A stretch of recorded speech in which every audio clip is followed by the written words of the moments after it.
This is A's Cast Live, your comprehensive look at the Athletics. Leaping at the wall, it's gone. A towering drive into center field by Rooker. And 29 other MLB clubs. A judging blast. All rise. Here comes the judge. Swung on. Hit high. Hit deep to right. Away back into the second deck. Bobby Witt Jr. becomes the first shortstop in Major League history to have two 30-30 seasons. Shohei Ohtani starts the 50-50 club.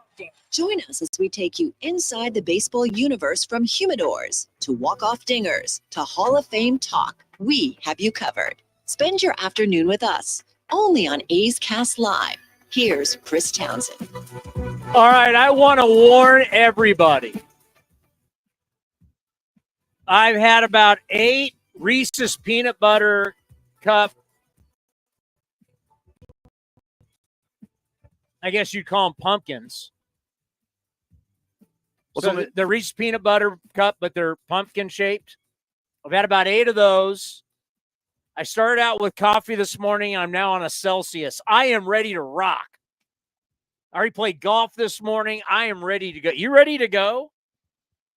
I mean, it's Halloween. It's your favorite holiday of the year. We might be here for 4 hours. We have so little did we know. So we weren't supposed to be on the air today, right? We thought it would go to Game 6. And well, you said it wouldn't. You predicted 5, and give me your flowers. You better have the audio. Oh, I didn't. I know it. I was here. I heard it. No. Where's the audio? If it was you, you would have like a whole production around it. You don't at least have the audio of me predicting the Dodgers in 5? I did not grab it. When all these donkeys that we went out, all our callers, so I being the nice host that I am, I reached out to all of our loyal callers, and I said, hey, what are your guys' predictions? They all took Yankees. I think George in San Francisco is the only one that took Dodgers. Is that right? Oh, from them, yeah. But he also had the greatest GOAT for the because we asked 3 questions: who's going to win? How many? We asked who's going to win? How many games? Who's going to be the MVP? By the way, Ken Korak got the MVP correct, as he said Freddie Freeman. But the third question is, who's going to be the GOAT? Who's going to take the most heat for this? George and San Francisco had Verdugo because he doesn't have enough bling bling. He was not. Aside from that, he just wasn't good for the Yankees in the World Series at all. I mean, there's a whole thing in the MLB notes about how it was a disaster, like a failed experiment trading for him. I might be correct on 2, predicting the Dodgers in 5, and I predicted that Aaron Judge would be the GOAT. I mean, you're not wrong. And then I said he'd be the new Mr. May, and you told me, I didn't even research this. You told me in play, you have to have certain plate appearances. Aaron Judge, for a guy who's won the MVP? Yeah, that presuming he will win the MVP, I'll get the exact the list of players that have done it. Lowest average in a single postseason in a league MVP season, minimum 30 plate appearances. And this is not even close. So Judge is on the list, but his 2022 season is actually lowest at 139. Then you have Jose Canseco in 1988 at 171. Aaron Judge this postseason hit 184.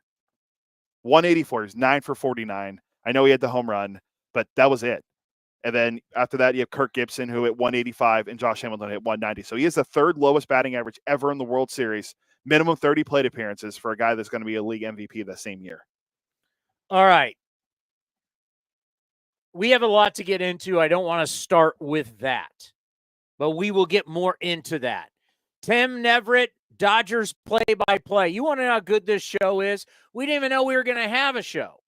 We created a show out of thin air, and we have a Dodgers broadcaster on. Tim Neverett's going to join us at 1:30. Chris Gimenez from Sirius XM was. You said he was on this morning. Yeah, he was filling in for Farron and Duke on Power Alley. Is he the pride of Gilroy or Morgan Hill? Gilroy. Okay. Chris Gimenez, former catcher, is going to join us, who's already been on today talking about the World Series. So great show. Don't know how long we're going to go. We're just going to have a good time with it. All right, here you go. One of the reasons why no one tells me what to say on this show. No one tells me what to say on the pregame show, and no one tells me what to say on the postgame show. That is just how it has always been. I get told what sponsors to read, but no one has ever come to me and said, you need to talk about this or you should not talk about that. I've never had a governor on me. I've never had a muzzle on me. No one from the Athletics has ever come to me in all these years, and I've been doing this a long time, whether it's been with the A's or working at 95.7 The Game or Extra Sports 860 or when we were on the classical station or we were 95.7 The Wolf. I've been on a lot of different radio stations with this team, and no one's ever told me what to say. So it is always chapped my hide when people say that who have an opinion on how I do the show, and they act like, well, he works for the team, so he's a houseboy. No one has ever told me what to say. But I'm not stupid. I've been in business a long time. I've been in this business a long time. And if you think that I'm going to go out and start listening to random Twitter accounts that don't have a real name attached to it and think that's the source and that I'm going to go attack this and I'm going to attack the owner and I'm going to attack the president and I'm going to well, why don't you do it? Folks, what was the report today that you first saw on ESPN?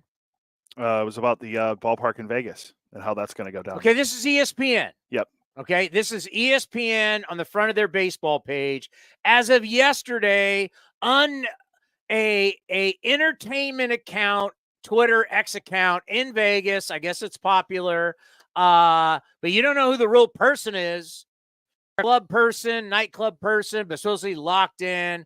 They were saying some things on a podcast. Then then here come the unknown account saying so. Read this. This is from ESPN. If you want to go look, it's on ESPN. ESPN, which is a legit journalistic sports journal. This is it is legit. It's on their front page of MLB. I don't even know what legit journalism is anymore. I mean, we used to have when I took journalism classes and the degree I graduated with, I was actually taught. One of my professors, Bob Rucker, was one of the original on-air talents at CNN and what news used to be like. And now news, especially in politics, it's disgusting. But as close as we're going to get, I guess we could say, is some credibility. ESPN still has some credibility. Go. Athletics owner John Fisher and his family will invest $1 billion into the construction of a stadium in Las Vegas, while U.S. Bank and Goldman Sachs will offer a $300 million loan. Club executive Sandy Dean said Thursday. Dean made his remarks to a special meeting of the Las Vegas Stadium Authority Board. If you don't believe me, go check it out. ESPN's homepage on Major League Baseball's the landing page for Major League Baseball. It's one of the top stories right there. That's not my opinion. That I just there you go. But yet the problem with Twitter, but you have to understand what Twitter is. Twitter is a platform where people can go on and say anything they want. That's how it's designed. And if you don't like it, get off Twitter. But problem is with human beings is we want to have trust and we want to have belief. And this is the Twitter, and they'll tell you they are the open market. It's open for thoughts, open for opinions, open for fun. You want to post cat videos, you can post cat videos. You want to lie about Trump, you want to lie about Kamala Harris, you want to get into politics and say you can say whatever you want. It's the open market. It's the wild, wild west. That's what it is. And to many of the people who have been following this, you've been following these people who are just giving you false narratives. And we don't comment on it. I just allowed Cody to read what was on ESPN. But you have heard so much. I mean, I worked for the Raiders too. How many people said Mark Davis didn't have the money to build the stadium? How many people said Mark Davis was going to have to sell the team? I mean, look at all the stuff that was said about Mark Davis and the Raiders. Did Mark Davis sell the team?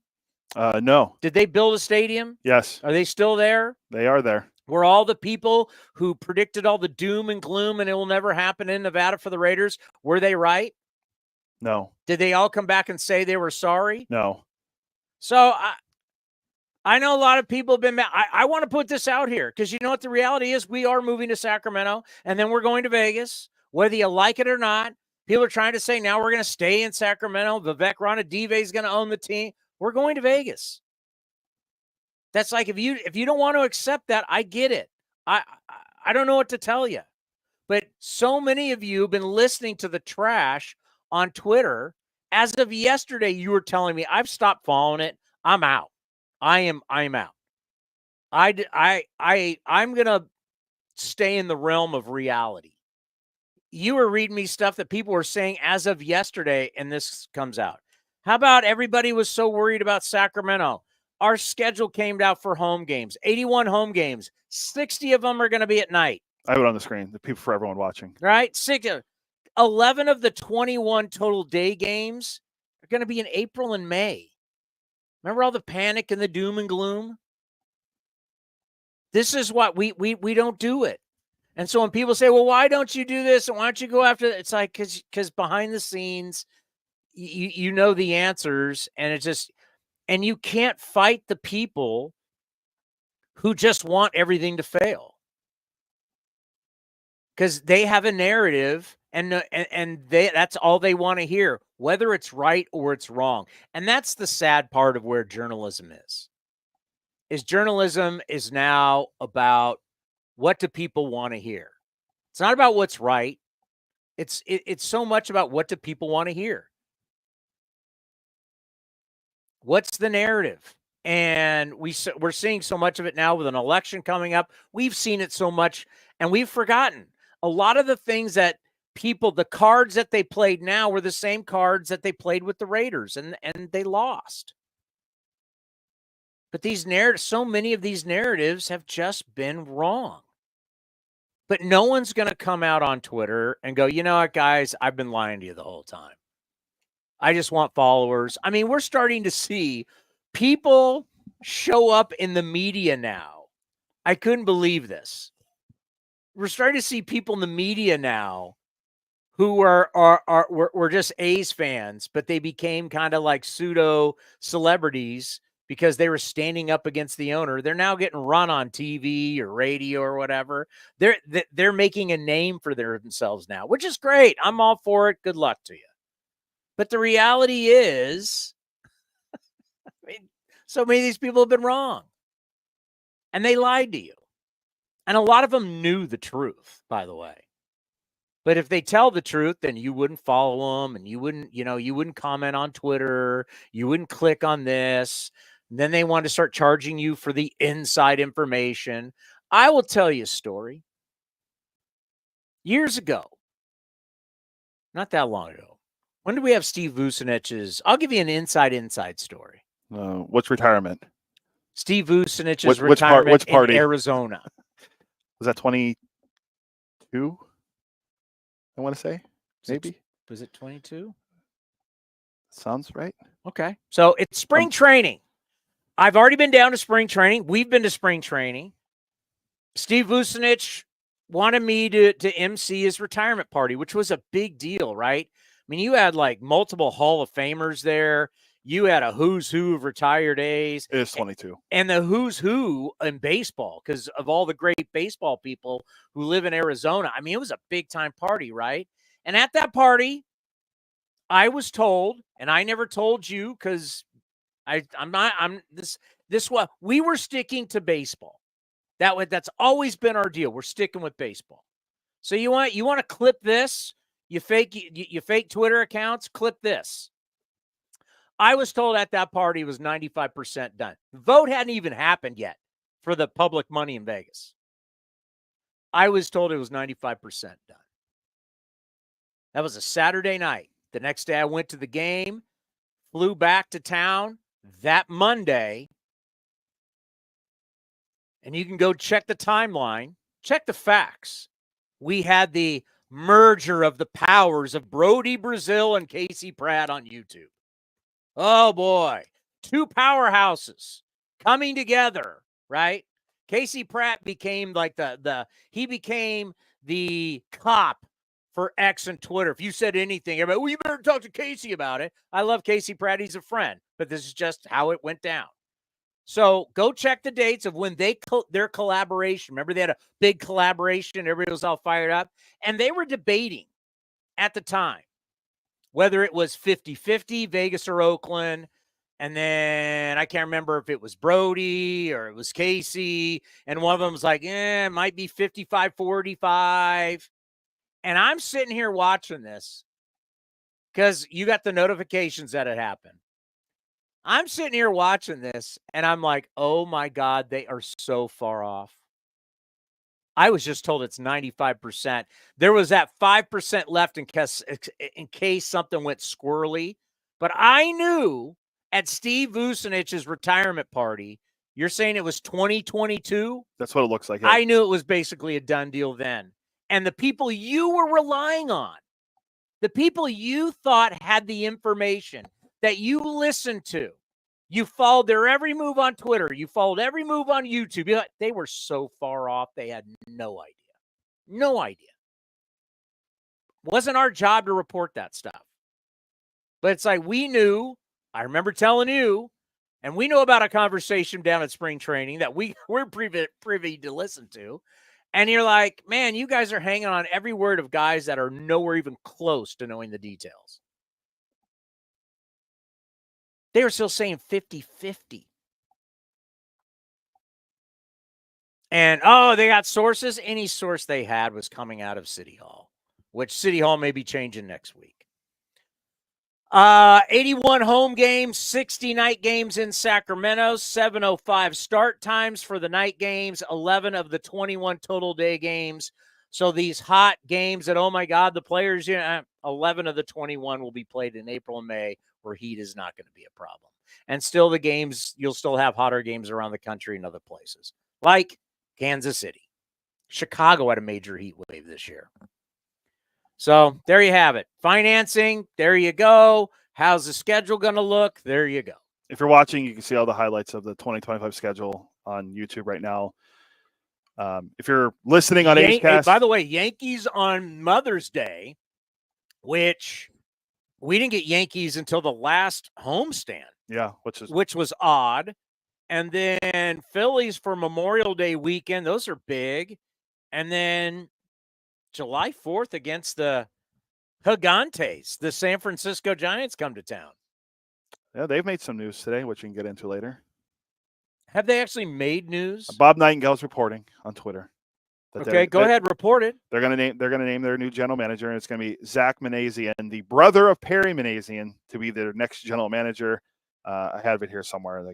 I have so many notes from the World Series and stuff. From Bob Nightingale, the Giants are expected to announce Friday that Zach Manazian is their new GM. Manazian's promotion makes the Manazian family the first to have two brothers as GMs at the same time in Major League Baseball history, as his brother is with the Angels. I believe Zach is a director or VP of pro scouting for the Giants right now. So Buster Posey, the new VP of baseball operations, is hired from within. So according to Bob Nightingale, he'll be announced as early as tomorrow as the new general manager for the San Francisco Giants. That actually is pretty cool. Two brothers are GMs. There's only 30 jobs and two brothers have it. They grew up, their father was in baseball. They grew up around, the Texas Rangers. Can you imagine you and your brother both being GMs at the same time? And his brother made news earlier today, trading for a former Giant. Jorge Soler is now an Angel. Just another guy. Hey, any more power hitting, not a whole lot of contact, unathletic outfilders that we can get in Anaheim? Can we get any more? Well, I told you. Hey, is he going to play center since Trout can't? Well, I'm just I knew you'd be disappointed when you found out. Or is this the year, Joe Adell? Is this the year? Well, you said he was gonna make Angel fans forget Shohei. So, hot take Tuesday. Yeah. This is I knew you'd be disappointed because they traded your guy Griffin Canning away. So Griffin. So he's Griffin. So he's now going to be a Brave. Griffin's a Brave. Yeah. Who knows? Maybe they flip him too. Who I knows? could just never get over the name Griffin Canning. Like whenever we went up against them, he sounds like that. And no offense, once again, if I say no offense, right? No one can be offended because I started with no offense. But doesn't he sound like the kid that's got the peanut allergy? And I know a lot of people, and it's very dangerous and it's a serious deal. But we always make fun of that, like Griffin, stay away from the peanuts. You sound like what's his name? Alan Thurston Howell. Alan Ruck in when he does the thing in Ferris Bueller's Day Off. He sounds like that in the movie. It's Thurston Howell from Gilligan's Island. Griffin. It's like sound like the old rich guy. I see you dated it by going to Gilligan's Island. Come on, we all know Gilligan's Island. I dated it less, but I still went to a movie in the 80s when I wasn't even alive when the movie came out. Ferris Bueller. That's right. Hard to believe. All right, so there you go. We done with that. Schedule is out. Check it out. There was one other piece of A's on our website. Oh, Daz no longer. Yeah, the A's have traded outfielder. Tip one out. A's have traded Daz Cameron to the Baltimore Orioles in exchange for cash considerations. The club announced today. The first thing I thought of, okay, so you open a 40-man roster spot. There's one guy, first guy I can think of. No, it's not Logan Davidson. Colby Thomas. Put him on the 40-man roster. Well, I thought that was the name you were going to bring up. Who? Logan Davidson. No, I'm thinking the name that you've been hammering me with. I think Logan Davidson's in danger of maybe being I don't think you have the guts to to say what you've been saying to me off the air. What? You were wearing his shirt the other day. Oh, I think Nev Dog's on the team next year. You think Nevin's on the team next year? If not, it'll be in AAA. Okay.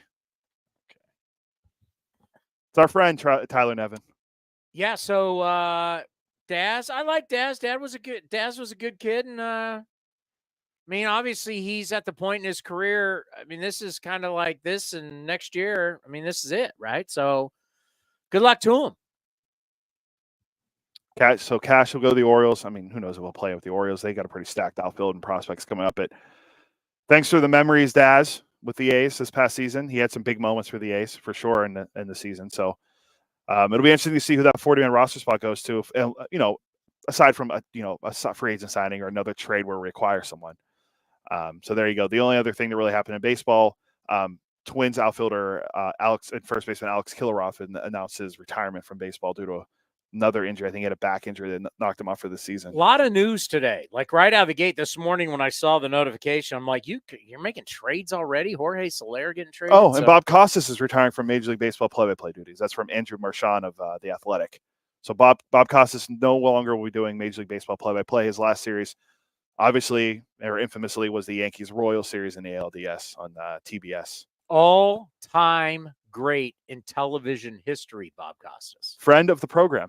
Bob Costas is an all-time great in television.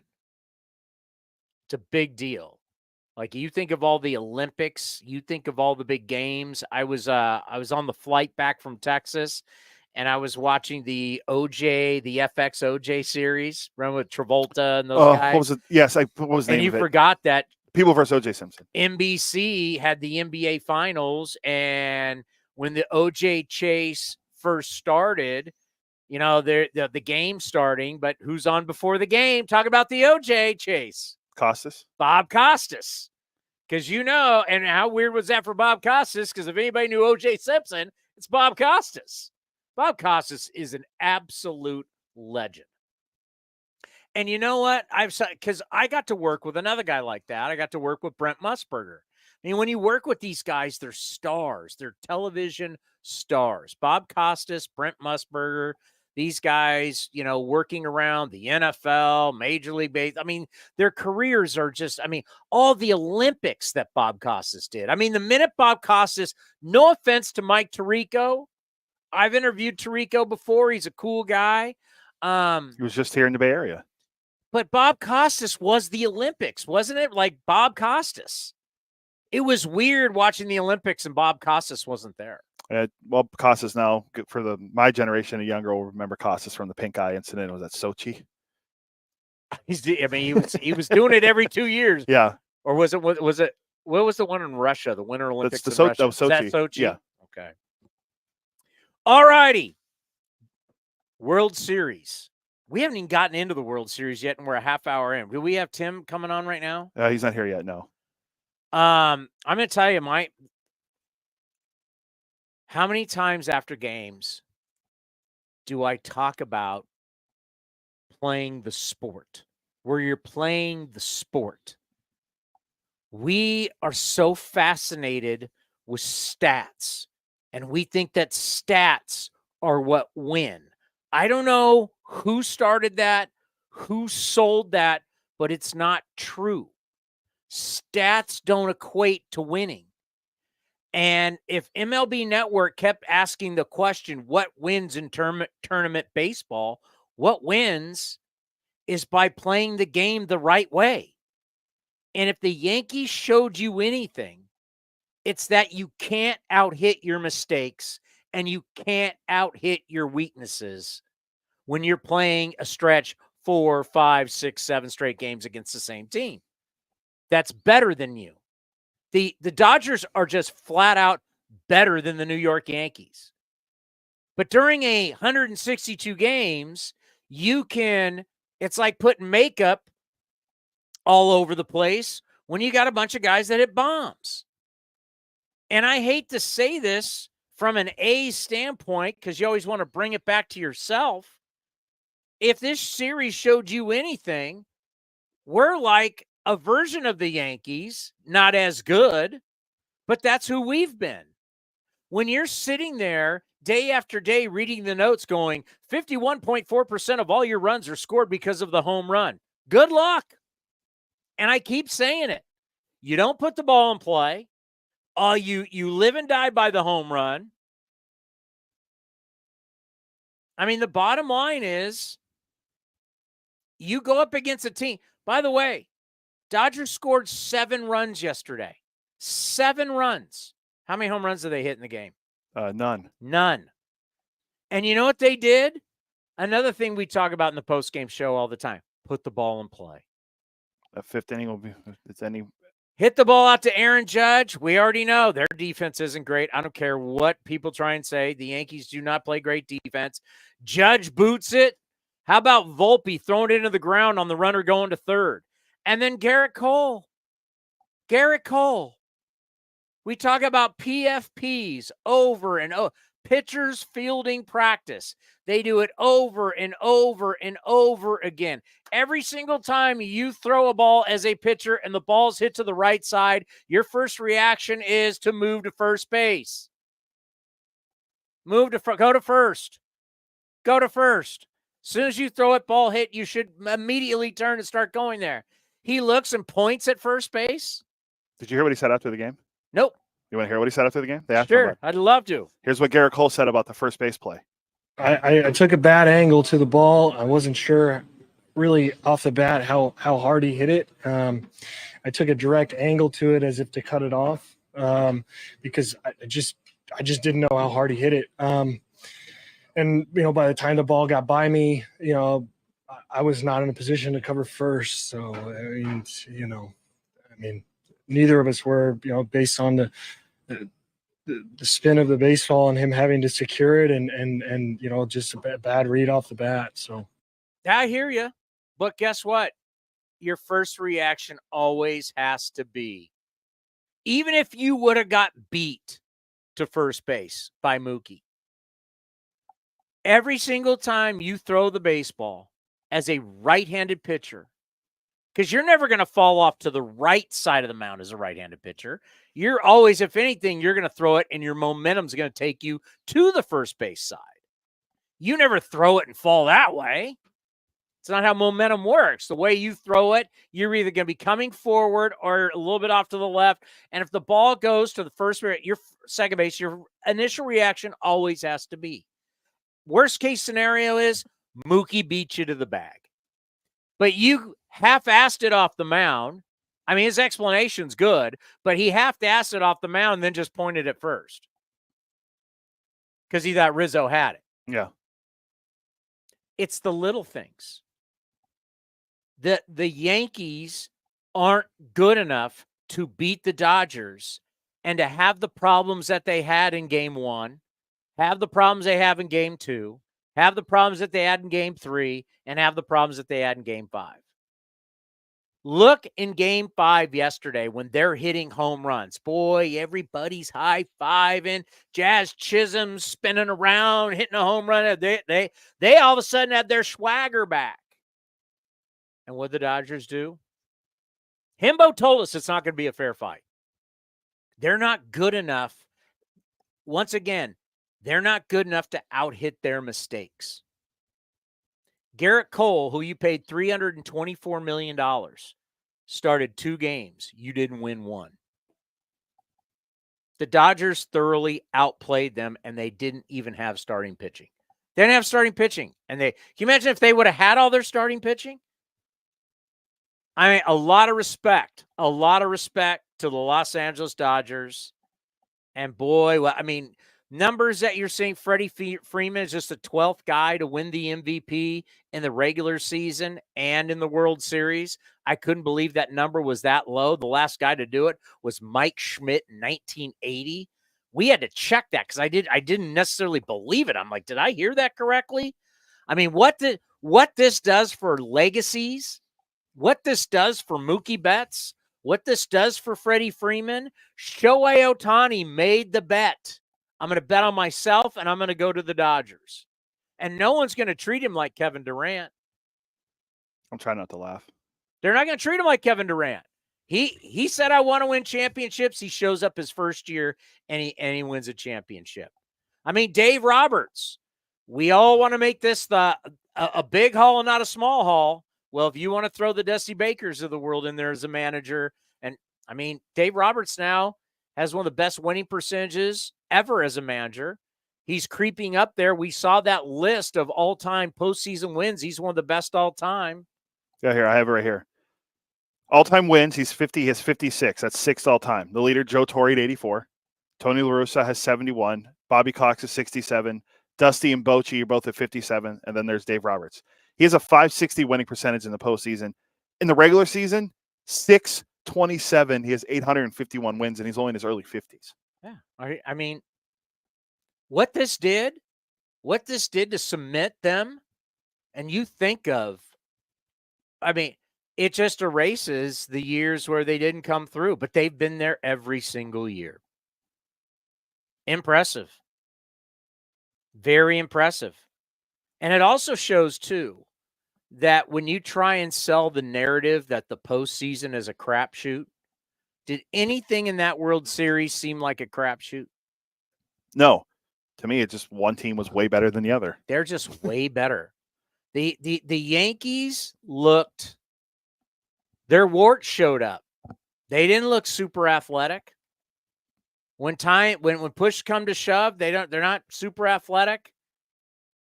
Not great defensively. They had 9 errors in the postseason, 3 in a game last night. Didn't run the bases well. It's how you play the sport. I think they were when it comes to like base running runs, they're like the 4th worst in baseball. Yeah, they're a horrible base running team. That's what gets bad. But you know what? If we were doing a post game show, people call up. They act like it's all about just regular season numbers. Tell me what your OPS is, your weighted runs created plus. I mean, it's a sport. You have to play the game correctly the right way. The Dodgers are super athletic. They're super versatile. How about Walker Buehler? You know what I thought of Walker Buehler last night? I don't know what the direction will be for him, but, you know, you look at Mason Miller, who we have, who turned out to be just an unbelievable closer. If Walker Buehler ever wants to go that route, he's got the nasty kind of stuff. You could see Walker Buehler at some point to prolong a career, maybe be a late inning guy. I doubt he's going to do. He's still going to want to start, but he has that kind of stuff. And plus, like, they didn't even like plan on having it happen, and he didn't even throw a ball until like the 7th inning. He said after the game, and you know, watching him go out there, I was sitting there with my wife, and I said to her, I have a feeling Walker Buehler is going to be the guy to close this game out. And then like 2 minutes later, there he is warming up in the bullpen, and he was filth, absolute filth. It was. They dismantled the Yankees. Stop saying this thing's a crapshoot. They played the game the right way. They scored 7 runs, didn't hit a home run, and took out the Yankees in 5. Garrett Cole doesn't win. They don't win one. You don't win one game Garrett Cole starts. Do we have Tim? He was there. He was there. Yeah. I think he's going to come back. I'll let him know we had him. Okay. Not yet. I mean, there's all kinds of stuff that I've thrown down here. I don't want to go into all this. Tim Neverett's going to join us here. But I made a bunch of notes to myself that, and how about LA strategy in game 4? LA strategy in game 4 of kind of punting it and not going with their main relievers. How about Blake Trinan? That was awesome. How Not about gonna our lie. guy Blake Trinan? How about Vessier and Gratterall? Putting them on the word, hey, can you guys go? Strikeout stuff. Can you guys go? Yeah, we can go. All right, put them on the World Series roster because they got strikeout stuff. I mean, decisions that the Dodgers made and implementing the game plan, unreal for the Los Angeles Dodgers.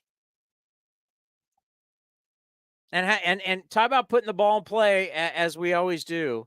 How about the two sack flies end up being the difference? 2 sack flies. 2 sack. Yankees are hitting home runs. Everybody's going nuts. It's the Bronx. And then in the end, the errors, misplay. Freddie Freeman had the base hit up the middle after the Mookie play. And next thing you know, a couple sack flies, and you've won the World Series in 5 games. The old gentleman's sweep, as we like to say. Largest comeback ever in a World Series clinching game. Overcame the 5-1 Ever, deficit. right? Yeah. That's crazy. They've now won 8 World Series. That's hold on. That is 5th all time behind the Yankees, the Cardinals, the A's, and it's us and someone have 9, and then it's the Dodgers who have won half of the World Series against the Yankees. Do we have Tim? We do now. Tim, thank you for coming on A's Cast Live. We truly appreciate it. Congratulations. What a World Series. What a performance. What this does for the city of Los Angeles. A lot of talk about finally a parade because they couldn't have one in COVID. I'm just happy for you guys. It was a phenomenal how to play.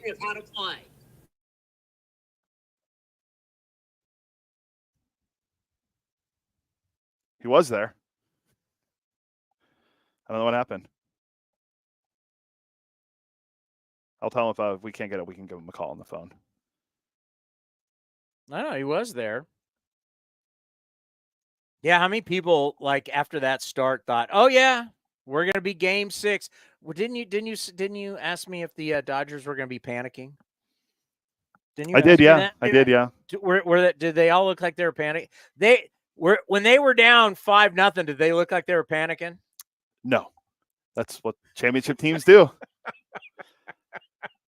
I mean, that 5th inning was just, yeah. We're going to have to give him a call. So give me a second here. Okay. Yeah, I so much watching that game last night made me think of my post-game shows where I talk about you've got to be more versatile than strikeout, walk, home run, the 3 true outcomes. You got to be. And this is why the Dodgers and the Astros, and I hate to bring them up, but this is why the Dodgers and the Astros have been so tough. Why they are so tough to beat in the regular season, why they are so tough to beat in the postseason. He's back. I mean, we could try it and see if it sticks. Let's see. No. Yeah. Why can we see him? I don't know. He thinks it could be something with his internet, so I'll just give him a call. All right. Working on getting his number up there. But we talk about all the time, put the ball in play. Make the other team have to play defense. We might have one. Let's see. Make them have to make the play. Tim, are you there? Yeah, I'm there. Sorry, I got. I'm sitting right next to my internet router. I got full bars, everything, but it keeps dropping. So, telephone's the best way. Well, I'll tell you what. I did this whole thing about congratulations to you, the Dodgers. You're finally going to get your parade. I mean, what an amazing performance! The gentleman's sweep to win it in 5. And to be honest with you, it wasn't that close. Clearly, they outplayed the Dodgers. Just tell us, in Southern California, what's it like right now? I was just walking around outside a little while ago. Everybody's got their Dodger gear on. Of course, it is Halloween, so they're dressed up anyway. But a lot of Dodger gear. There was a lot of activity last night downtown. Somebody set a bus on fire. I understand. I mean, just things you don't want to have happen. But I mean, people are very, very happy. They have not had a parade for the Dodgers since 1988. And, we couldn't have one in 2020 due to the pandemic. But now we're going to have one tomorrow, and it's going to be a great affair. I couldn't tell you how many people will show up, but it'll be a massive turnout without question. I do know that there's a ticketed event that goes on right after the parade, and that's at Dodger Stadium, and that's sold out within a half an hour. So that's going to be 53,000 plus that'll go there to see another event that they'll have with the players, and that caps off the end of the parade. So it's going to be a wonderful environment. This is something that, again, they've been waiting for a long time, and it's anytime, no matter what city you're in, when you win a championship, it's always great for everybody. Well, you talk about one of the great runs in modern day baseball. We had two really long runs with the Atlanta Braves and the New York Yankees. And obviously the Yankees put away quite a few championships, while the Braves, the one thing about them, even though they had the three great Hall of Fame pitchers, was that they only got one title, even though they won so much. And that's kind of what's been the narrative about the Dodgers. 11 out of 12 years winning the West, but they only got the one championship, and it was in COVID. Just what does this championship do for so many, whether it's Dave Roberts or the players? What does it do for their legacy? It does a lot. You look at Freddie Freeman, for instance. We'll just start there. Freddie winning the MVP. He's been an MVP of the National League, too. There's only I think 12 players ever that have been both a World Series MVP and a regular MVP. 10 of them are in the Hall of Fame. One of them is Pete Rose, and the other one's Freddie Freeman. So it does a lot for his legacy. Mookie Betts has 3 World Series rings. Right now, he's, as I understand it, I think they brought it up on the telecast last night, that he's the only active player with 3 World Series rings. And he said, look, I want more. Shohei Ohtani wins his first World Series ever, his first year away from the Angels. And he told Andrew Friedman, the president of baseball operations, after the game last night, let's do this 9 more times because he's got a 10-year contract. So, and for Dave Roberts, I think, when you're a manager of a ball club, especially one that has such high expectations as the Dodgers, it's funny in LA, like, you could be like in first place by 5 games and you lose back-to-back games. Everybody's calling for the manager's head, and everybody was always very, very, people get after Dave Roberts for this and that, but you can make a pitching maneuver, and if the guy doesn't execute, that's not the manager's fault. But when you have to take the blame and you don't get much of the credit, that's par for the course for a manager. Now, in this case, you look at the numbers that Dave has been putting up, and you look at what he did over the course of this postseason. He put on a masterclass on how to handle a bullpen and how to win games in the postseason. So I think he just took a step closer to getting to the Hall of Fame, to be honest, because he's going to get there as a manager, definitely not as a player, but as a manager, I think he's going to end up in the Hall of Fame just for the pure number of wins that he's had, postseason appearances. He now has 4 World Series appearances, 2 wins, and who knows what's next for him.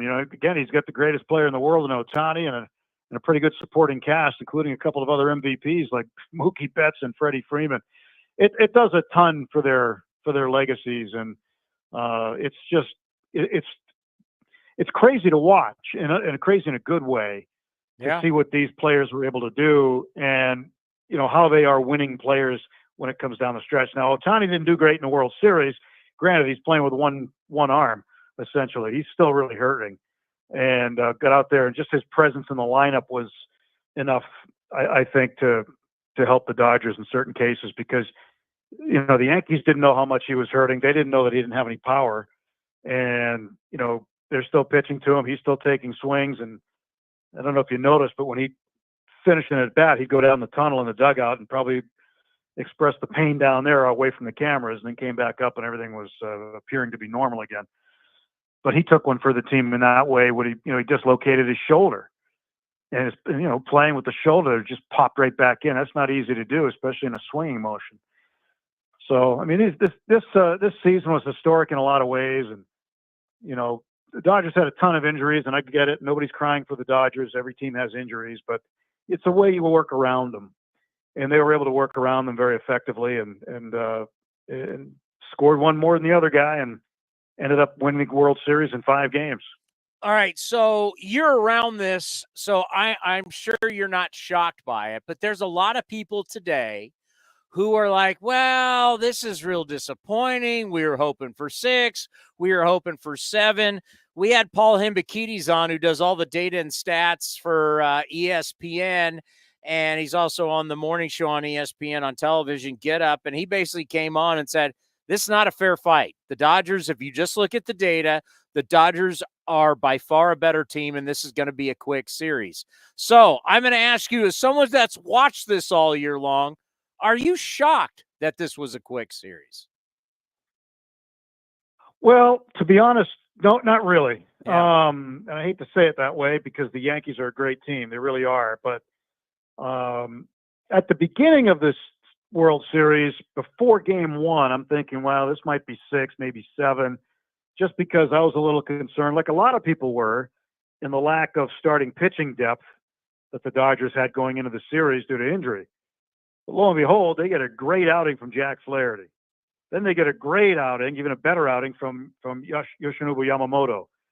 Then they got, a real tough outing from Walker Buehler. Now you're thinking, okay, they're up 3-0. Starting pitchers showed up. They got a bullpen game next. You know, nobody wants to punt a game, but then you got Flaherty, Yamamoto, and Buehler after that. So you figure it's going to go 5, maybe 6. And the way that it started with Flaherty getting knocked around, and he only lasted, an inning and the 3rd inning, 2/3, whatever.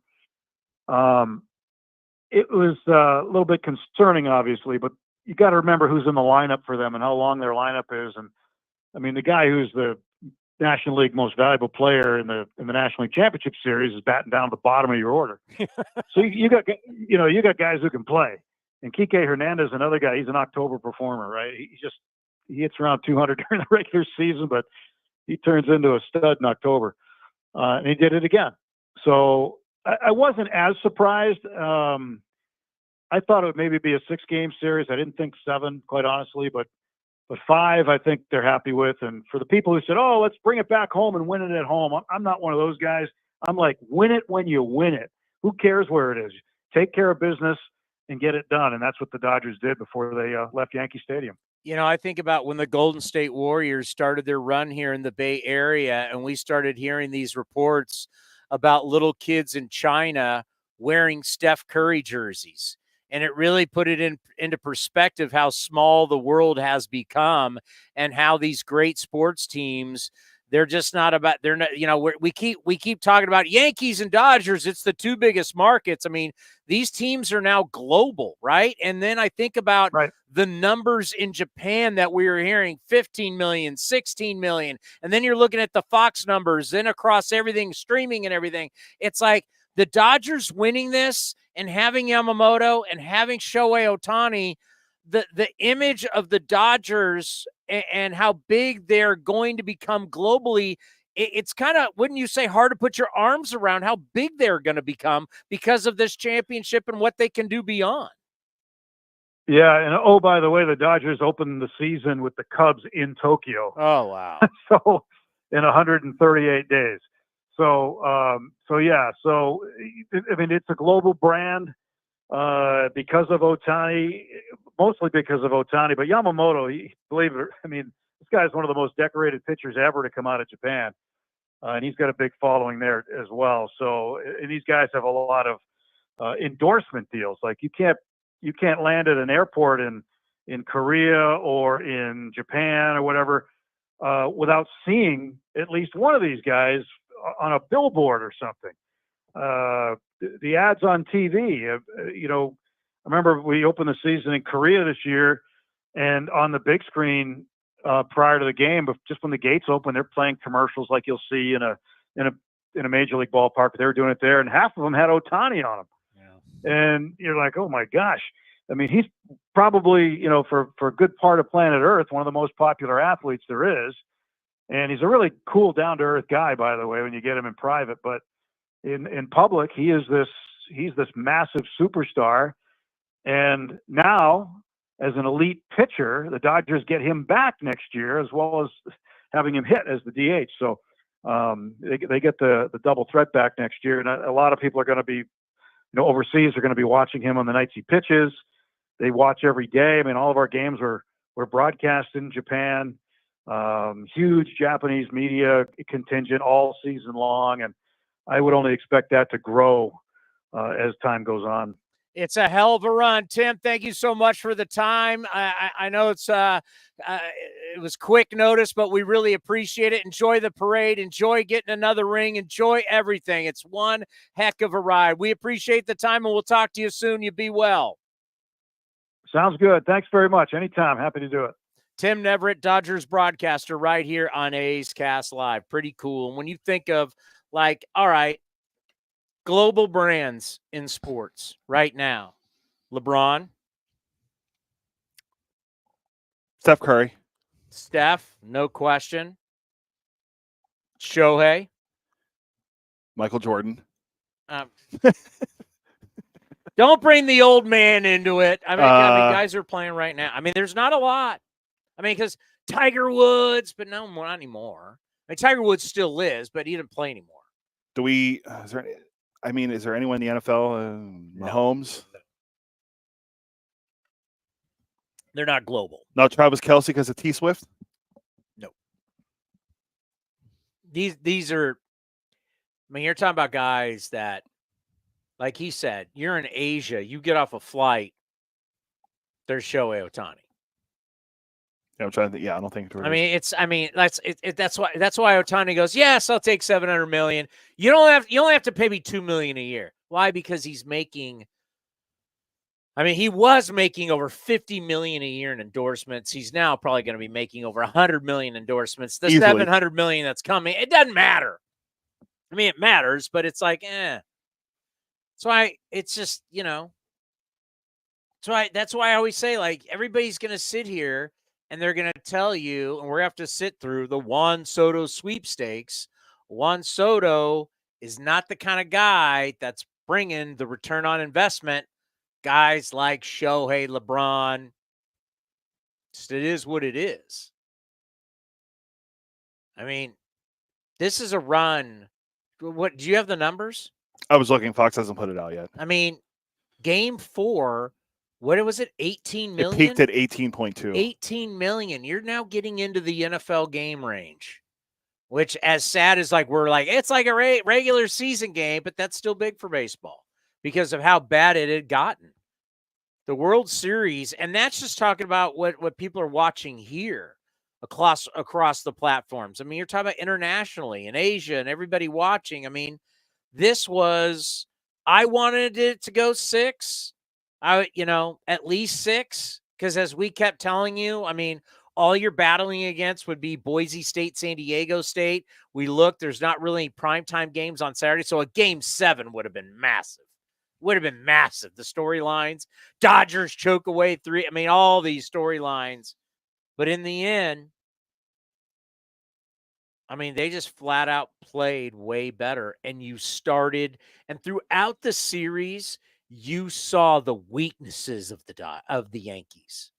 You saw the issues of the Yankees. And that's what happens in 4 straight, 5 straight. You really start to exploit. That's why I wrote down, stop telling me it's a crapshoot. Stop telling me it's a crapshoot. That's an excuse. Yeah, I get it. If you're playing 3 games and but saying the postseason is a crapshoot, that's what losers say. I hate to say it, but that's what it is. And when you build your team, when you say, well, what's different about the regular season and the postseason? The postseason, man, you got to play defense. You got to run the bases.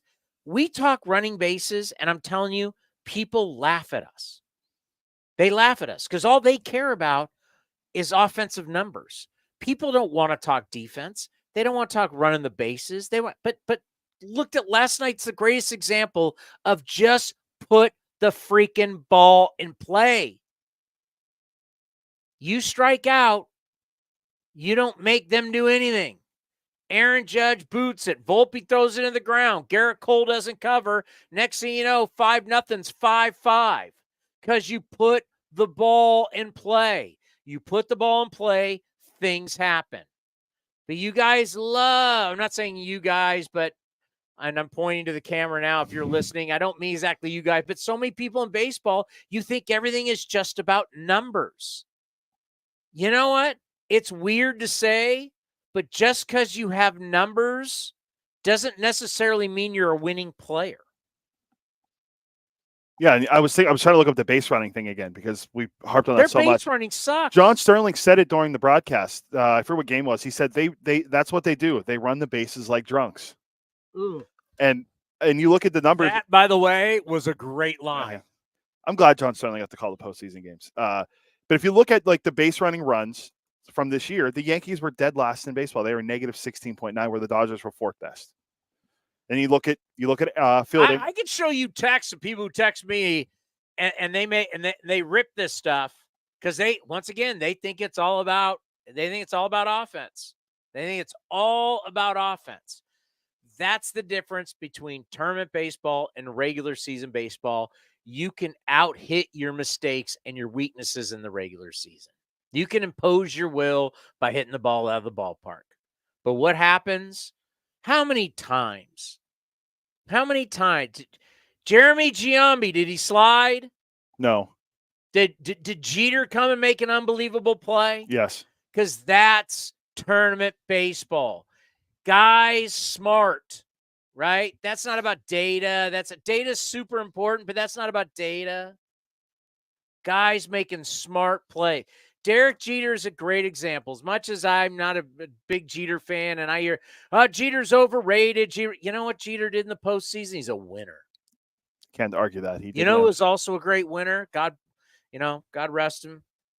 Pete Rose. Was Pete Rose the biggest guy? Was Pete Rose the fastest guy? Did Pete Rose had a ton of hits, but did Pete Rose have the power numbers? Did he have all of that? Pete Rose was a winner. Look at the teams he played on. Look at everybody talks about guys that are winners. He played multiple positions. He's one of the greatest leadoff hitters of all time. Pete Rose scored a boatload of runs. What was Ricky Henderson? Ricky Henderson is a winner. Ricky Henderson could take over series because he's a winner. He's a winning player. And then you got to have guys that are versatile. Tommy Edman, he just showed you right there. David Eckstein is an MVP of a World Series for the Cardinals. We focus so much on home run. Hey, Aaron Judge is going to go to the Hall of Fame based on regular season numbers. And you know what? He's played in enough postseason games. He's played in a lot. So he's hit a few out, so he's got some dingers. But you know what? For the most part, Aaron Judge sucks in the postseason. I think he's played a third of a major league season in the postseason. He's not hitting-wise. I think, like I said, this postseason he hit 184, and then 2022 he hit 139. Yeah. The third, his batting average this season was the third lowest in World Series history, behind only himself and what Jose did in 1988. And I actually like him. I do. I like Aaron Judge. He seems like a pretty good dude, but he sucks in the postseason. And by the way, what did you get for your $324 million for Garrett Cole? What'd you get? 108 pitches. 88 pitches, and then 108 pitches, and no wins. He's now lost 5 winner go home games. What did you get for Aaron Judge's $360 million? Nothing. But what about Soto? Soto did what Soto had the big hit against Cleveland. Soto's 25. Soto 6 now. Turned 26 during World Series. Oh, he's 26, so he's old. So that's a joke. Soto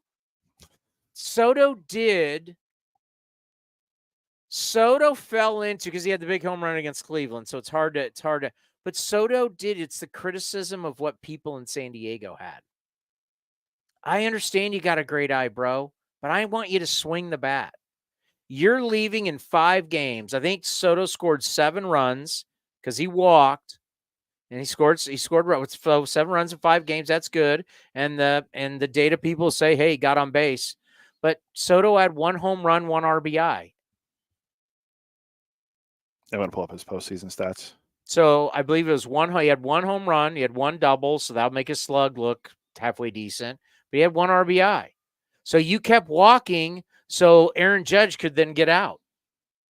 Throughout the entirety of the postseason, it'll take a second. It's loading on Baseball Reference. I mean, the numbers are going to be good because he gets on base and he hit.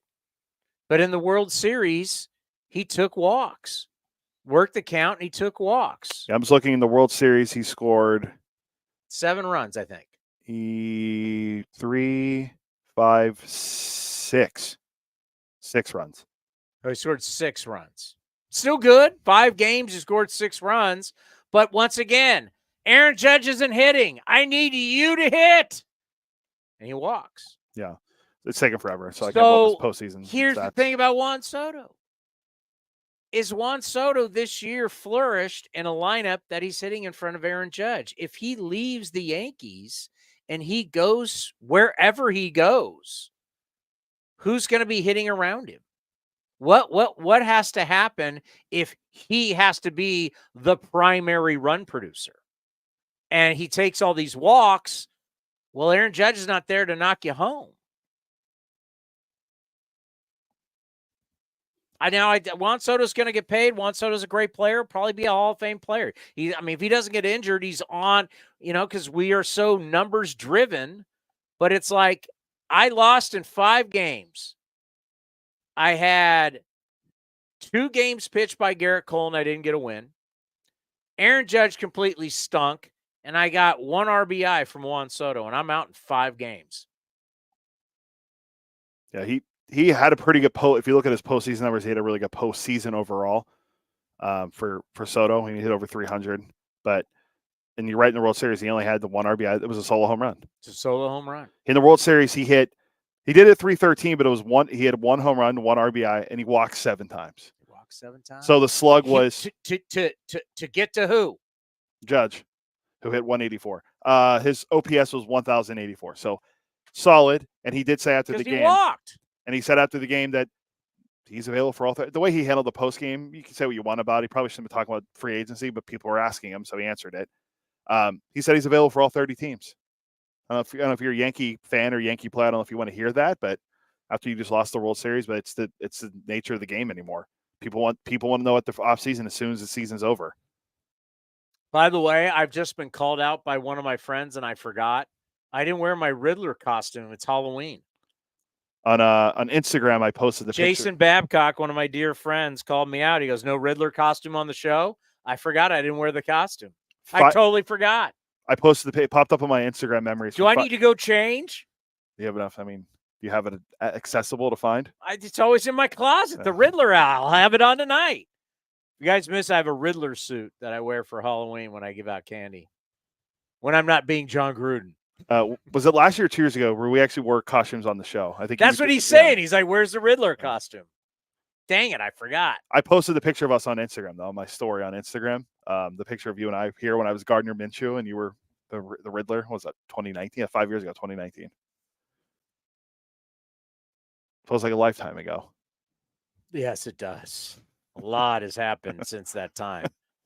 But it's amazing when you look at it's like, what's more interesting right now? Talking about the greatness and what the Dodgers are or the failures of the Yankees? I'm selfish. I'm going to say the failures of the Yankees. It's almost more interesting, right? Because the Dodgers, like, they're good. You've known they're good. They've always have been good. It's like, but they needed some dog in them, right? They needed some it factor. I mean, think about it. Everybody was just praising the Padres. And it's weird. Like, I grew up in San Diego. I grew up a Padre fan. Like, obviously, Tony Gwynn is one of my favorites. He and George Brett are my 2 favorites. I hate this Padre team. I can't stand them. I don't know why. They rub me wrong. Like, everything, there's so much about them that rubs me wrong. But anyway, I did hear. I don't know if you saw Dave. I went back and watched. Like people will be like, "Oh, you're from San Diego." I'm like, "Yeah, but I can't stand these guys." I hate people that so over celebrate themselves. Like, I can't. That's a Jazz Chisholm. I can't get out. I mean, what did Chaz hit? What did Chisholm hit in this series? Not great. Let's see. Not great, but man, he'd take a walk and he's celebrating himself. He's way over the top. They pull it up. Certain players are just like that. I went to the regular season. Give me 1 second. He wasn't. I mean, he hit the home run last night, and it was a shot. Oh my God! You see his act after he hit the home run In the World Series, Jazz Chisholm. He had. I can do it for you now. 2, 3, 5 hits. In the World Series, he was 5 for 21. That's a 238 batting average, 1 home run, 2 RBIs. I don't dig the Padres. I haven't liked their act. The whole slam Diego. Like, you've won nothing. And you could have swore they've had a parade in San Diego and they've won nothing. But anyway, the Dodgers dismantled them in the end. Padres they went. Everybody's like, oh, Padres are going to take down the Dodgers. Everybody's talking that big game. In the last 2 games of that series, Padres scored nothing. Bullpen game, and then they did nothing. Nothing. Where's Nando? Where's Machado? Cronenworth? Where's Profar? I mean, they just all vanished. Profar didn't want to give credit to the pitchers. It was more because they couldn't score. Profar. But Dave Roberts said he was talking about that on the post-game show with A-Rod and Jeter and Poppy and Kevin Burkhardt, and he was talking about how, essentially he didn't say it, but you could read between the lines when he's saying, we were the underdog. You won 98 games. You were not the underdog. You know what? And don't give me that. Kirby Smart, nobody believed in us. And you know how much I'm a Mets fan. I've been a Mets fan for like a year. Me and Ray, Karate Kid Ray, and my other buddy Rob Heller, we're all big Mets fans. Grew up with the Mets. Lenny Dykstra. Billy Beane's my favorite Met of all time. But the Mets, one of the great stories, right? They come in red hot. They take care of the Mets. And then now they beat the Yankees. Aaron Boone, I do believe, should return. Well, they came out last night. I guess they are going to pick up his option for 2025. I think you guys got to realize it's a tough job. Got to have the right guy. Aaron Boone has handled all the bullets. He just got the team to the World Series. Let's face it. The Dodgers players are better than the Yankees players. They're a better baseball team. We could talk about, I don't know, maybe moving Judge. Like I said, move Judge to the 2-hole. Do something. Put Soto up there. Do something. But in the end, the numbers just showed you. The data showed you. We want to believe in data. The data showed you the Dodgers were way better. Himbo came on here. Paul Hembekides, he's the king of data, came on and said, he came on this show, basically said it's not going to be a fair fight. What happened? Was not a fair fight. And unlike the Super Bowl, where it's one game and craziness can happen, that's what happens when you play a series that's more than 3 games. A lot can happen, 4, 5, 6, 7 games. Dave Roberts did address it after the game. I can play it for you. He said Aaron Boone reached out to him, and then he talked about how they both, it's a tough job. Here's what Dave Roberts had to say. Aaron is an absolute professional. He sought me out, wanted to congratulate me personally. And so we have a long history of competing against one another, a mutual respect. And I think Aaron's the only one in baseball that can really relate to my job in the sense of either win a World Series championship or you failed and you're not doing a good job in the respective markets. And so, sports is tough. There's always a winner, there's a loser. But I love competing against Aaron, and I think he's done a fantastic job with his ball club. It's a phenomenal. We got to talk to Chris Gimenez about that.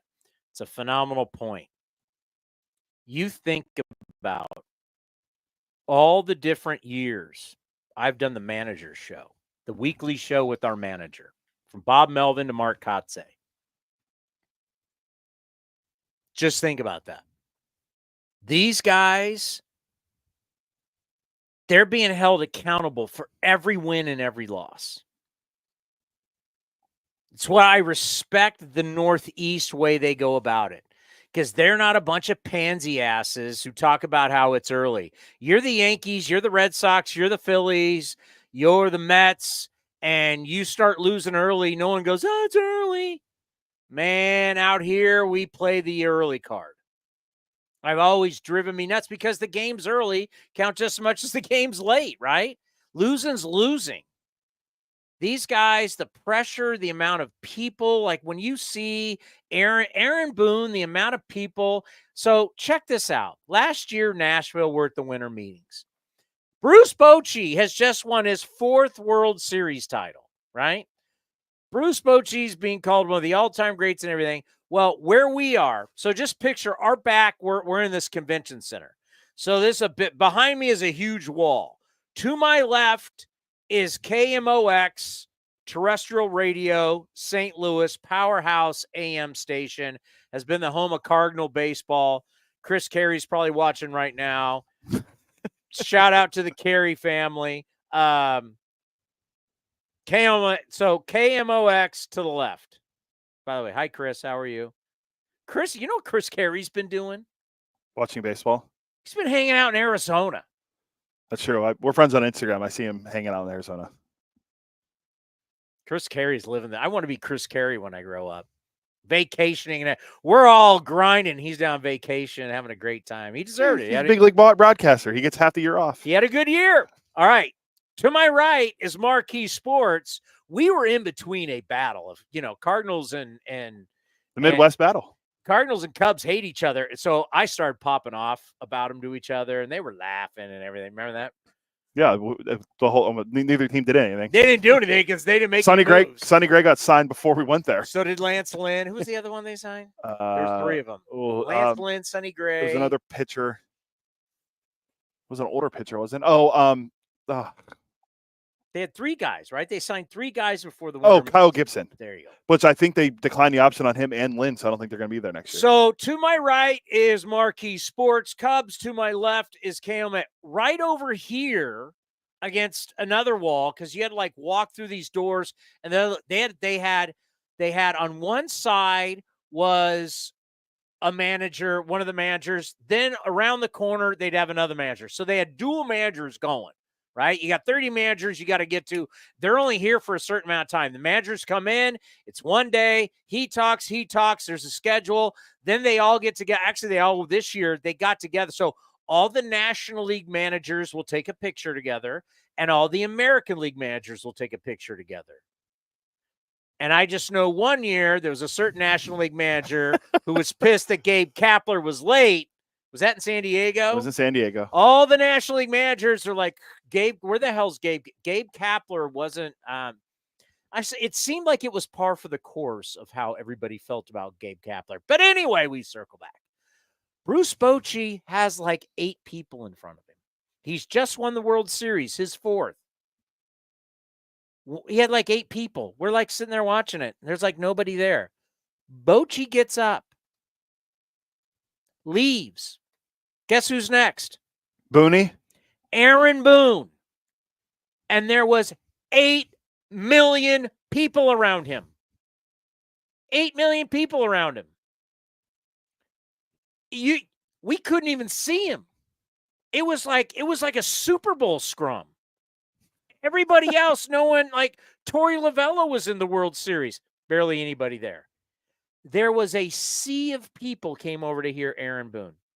Then Aaron Boone got done with the press. This is the winter meetings. He got done with the press conference, got up, and then there was another scrum around him as he's standing there. So he basically had to give 2 different conferences because now the inside people need to have. So everybody got to have their thing, and then he was done, and then the hardcore New York scribes got to have him. And you remember we were in a commercial break. I don't really know him. I've done some stuff with him. We both know Alan Bernstein. Remember I said something to him? I saw Alan the other day. I said, Aaron Boone walked by. I'm like, hey. I'm like, man, you got to do 2 press conferences. And he's yeah, what's up, man? And it was one of those acknowledging yep, I got to do 2. That's how tough the job is. At the winter meetings, you're giving press conferences like it's the Super Bowl media day. It was I'm not overselling this. How many people were around Aaron Boone at the winter meetings? I can back it up, and Ray, if you're listening, Ray could back it up. Ray was there with us. Karate Kid Ray. He can back it up. Or he was surfing Jets news. What, did I out him there? Ain't gonna happen with Aaron Rodgers, Ray. Just telling you, ain't gonna happen. No, Mad Dog went off on Aaron Rodgers yesterday. By the way, quick aside, I saw it all over Twitter. But yeah, I mean, Ray could get a test. He's a Jets Mets guy, which I don't know if you could be any more miserable as a fan than if you're a fan of the Jets and the Mets. All right, it's all right. Everything's fine. Hey, the Mets got a lot of money coming off of it. Yeah, but he was there. He saw. Yeah. I mean, it was literally insane how every manager's got like 8-10 people go up and it's like, hey, Skip, and then Boone shows up, and I swear to God, it's like the Beatles are here, you know?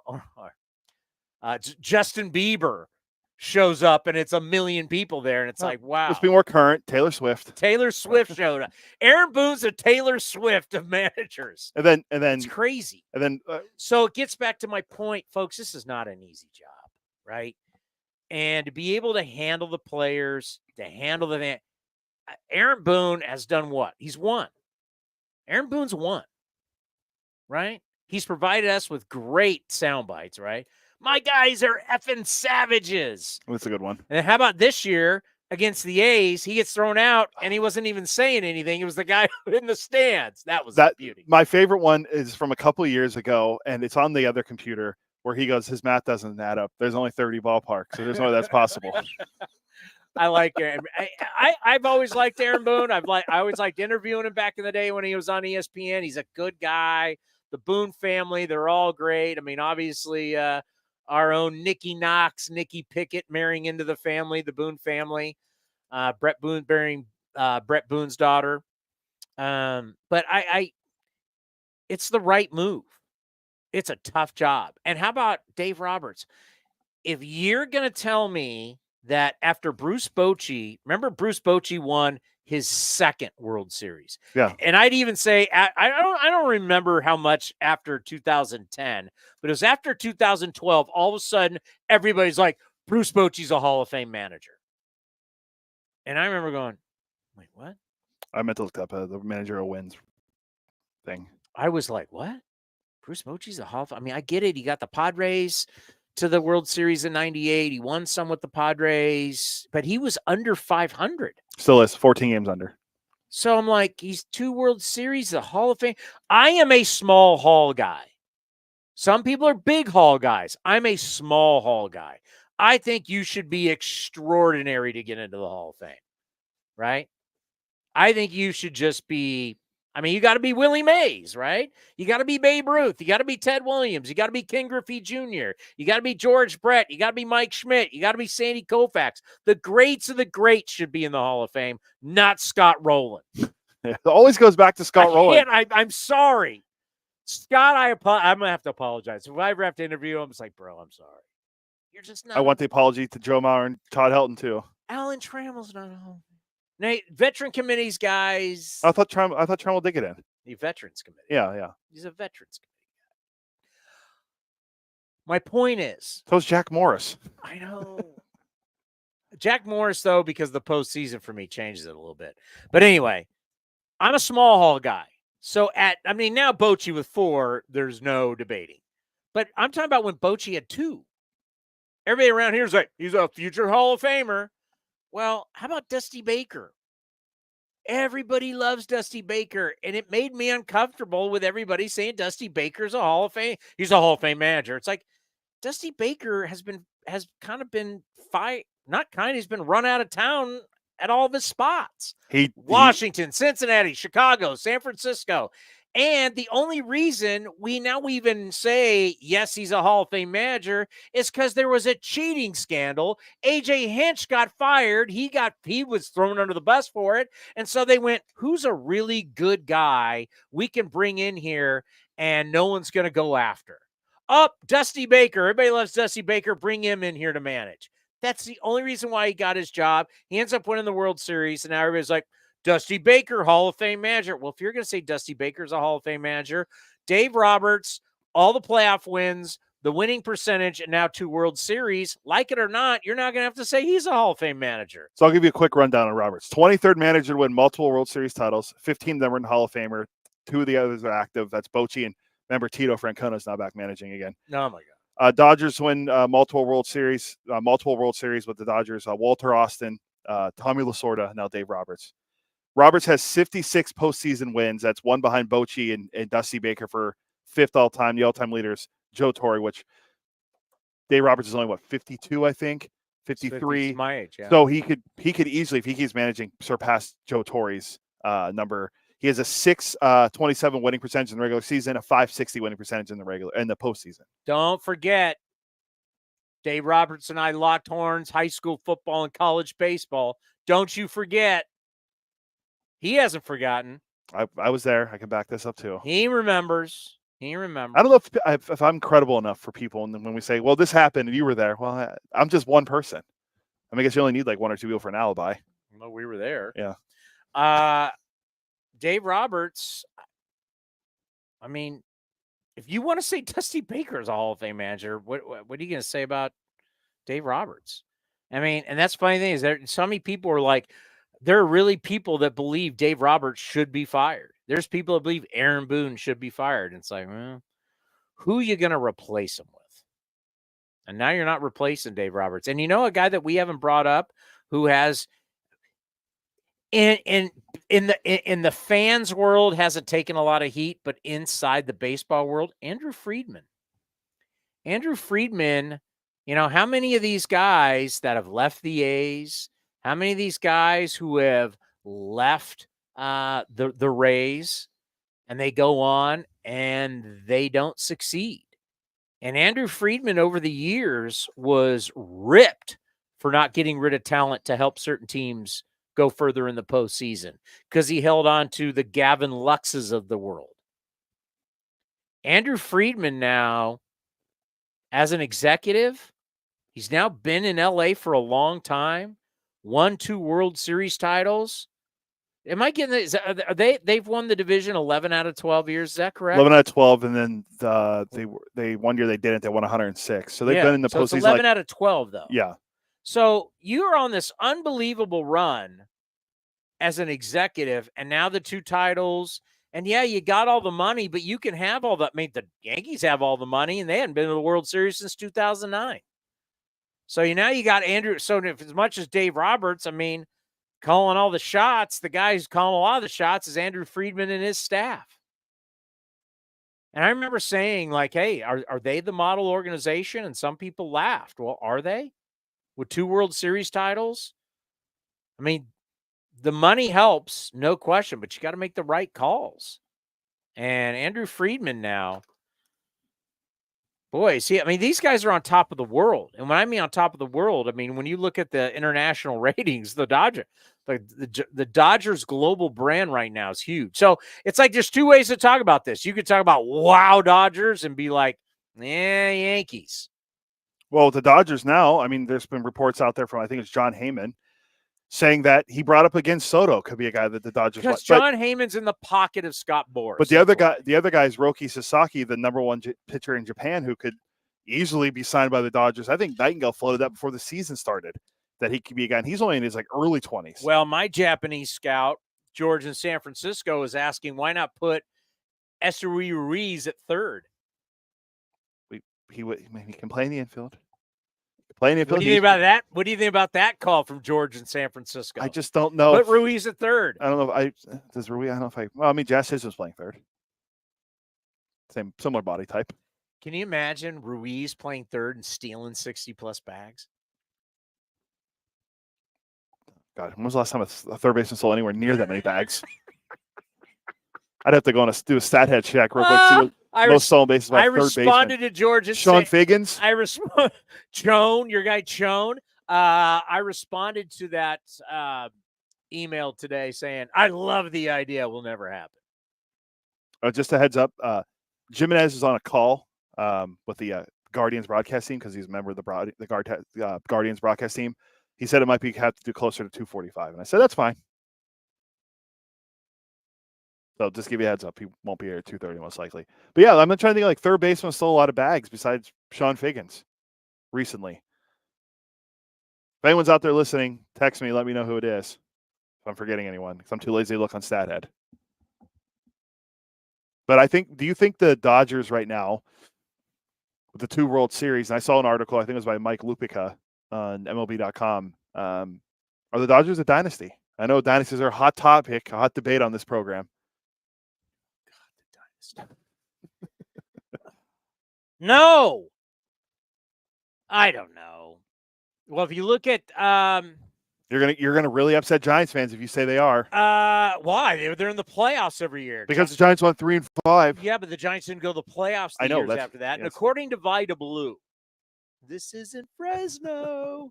That's one of the great. Vida Blue, was that on KMBR? I remember them was playing that at 95.7, so I think that was on KMBR, where he was doing a post-game show with Bill Lasky, and they were talking about some Giants player who'd come up and struggle, and Vida, in a joking matter, just was like, this isn't Fresno. Basically going, this isn't AAA. This isn't Fresno. In honor of the great Vida Blue. Vida believed that, there's Vida right there.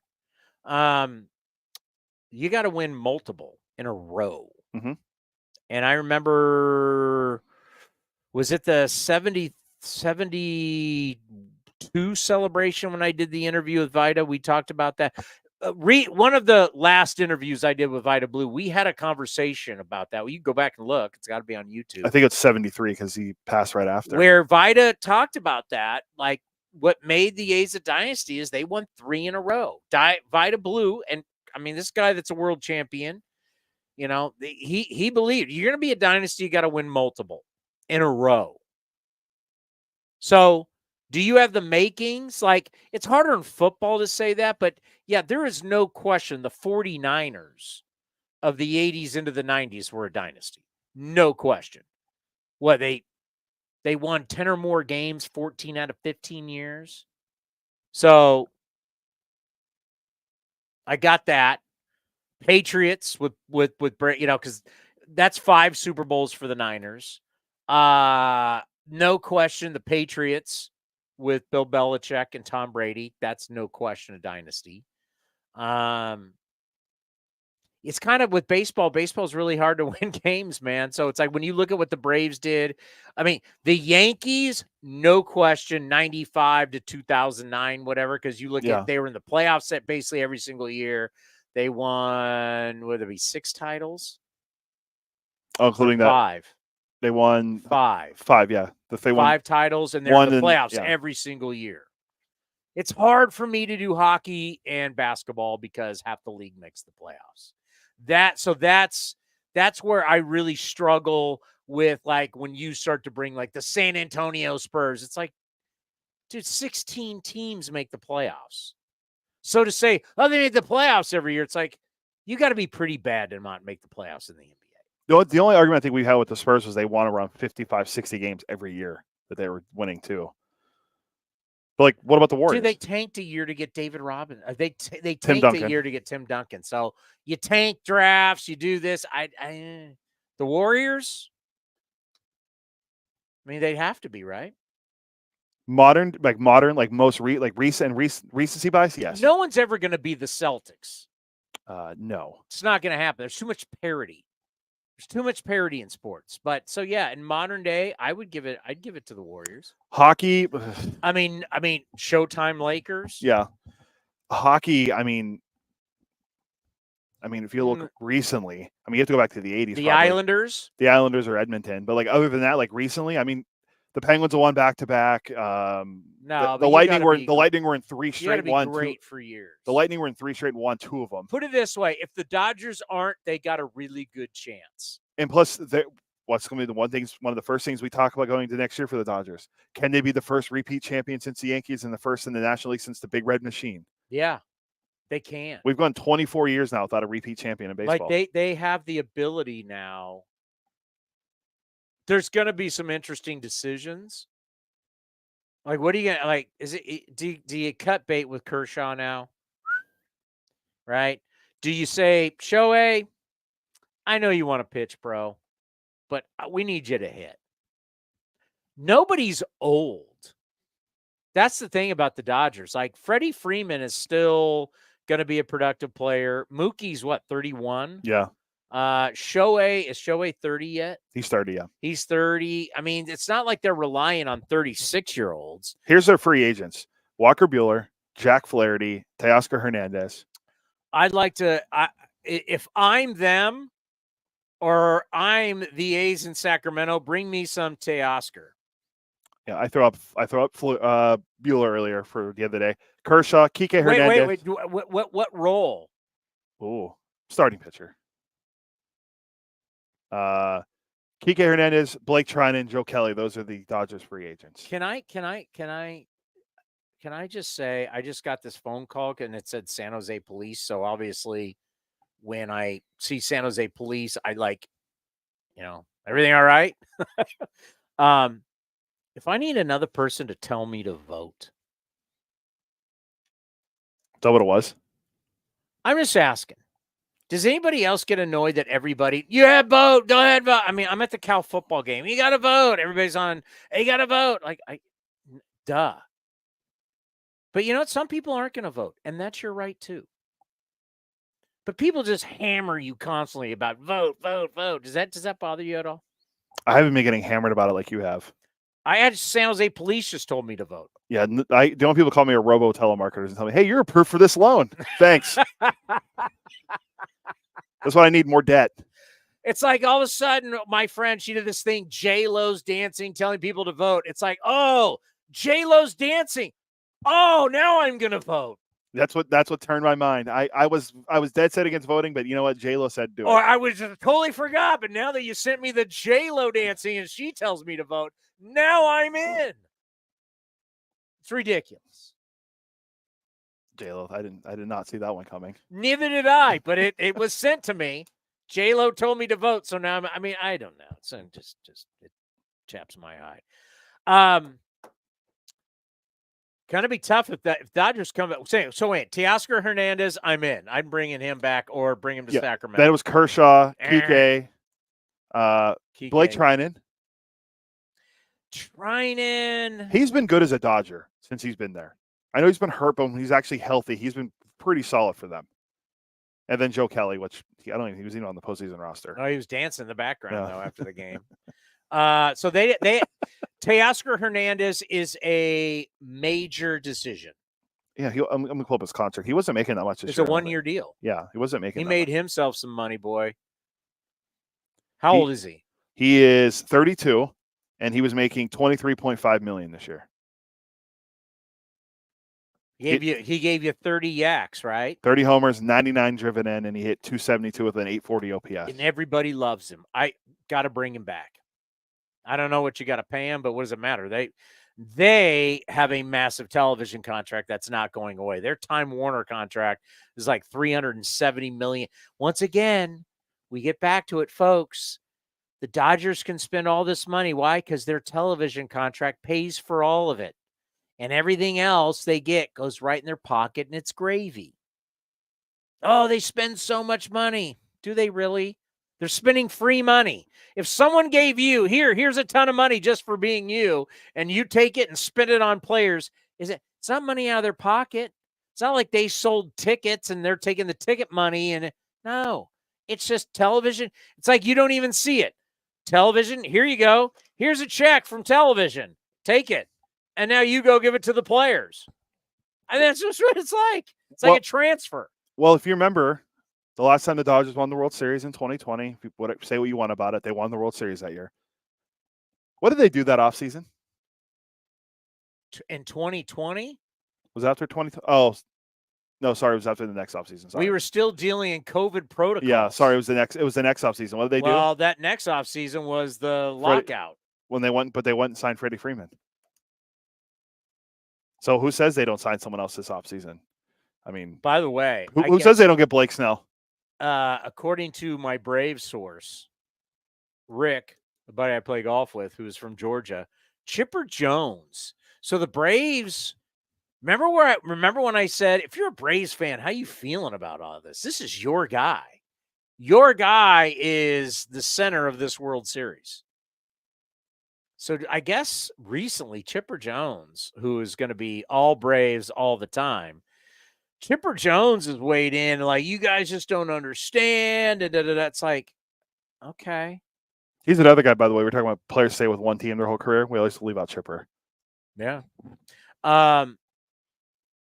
So there was the issue of 5-6 years.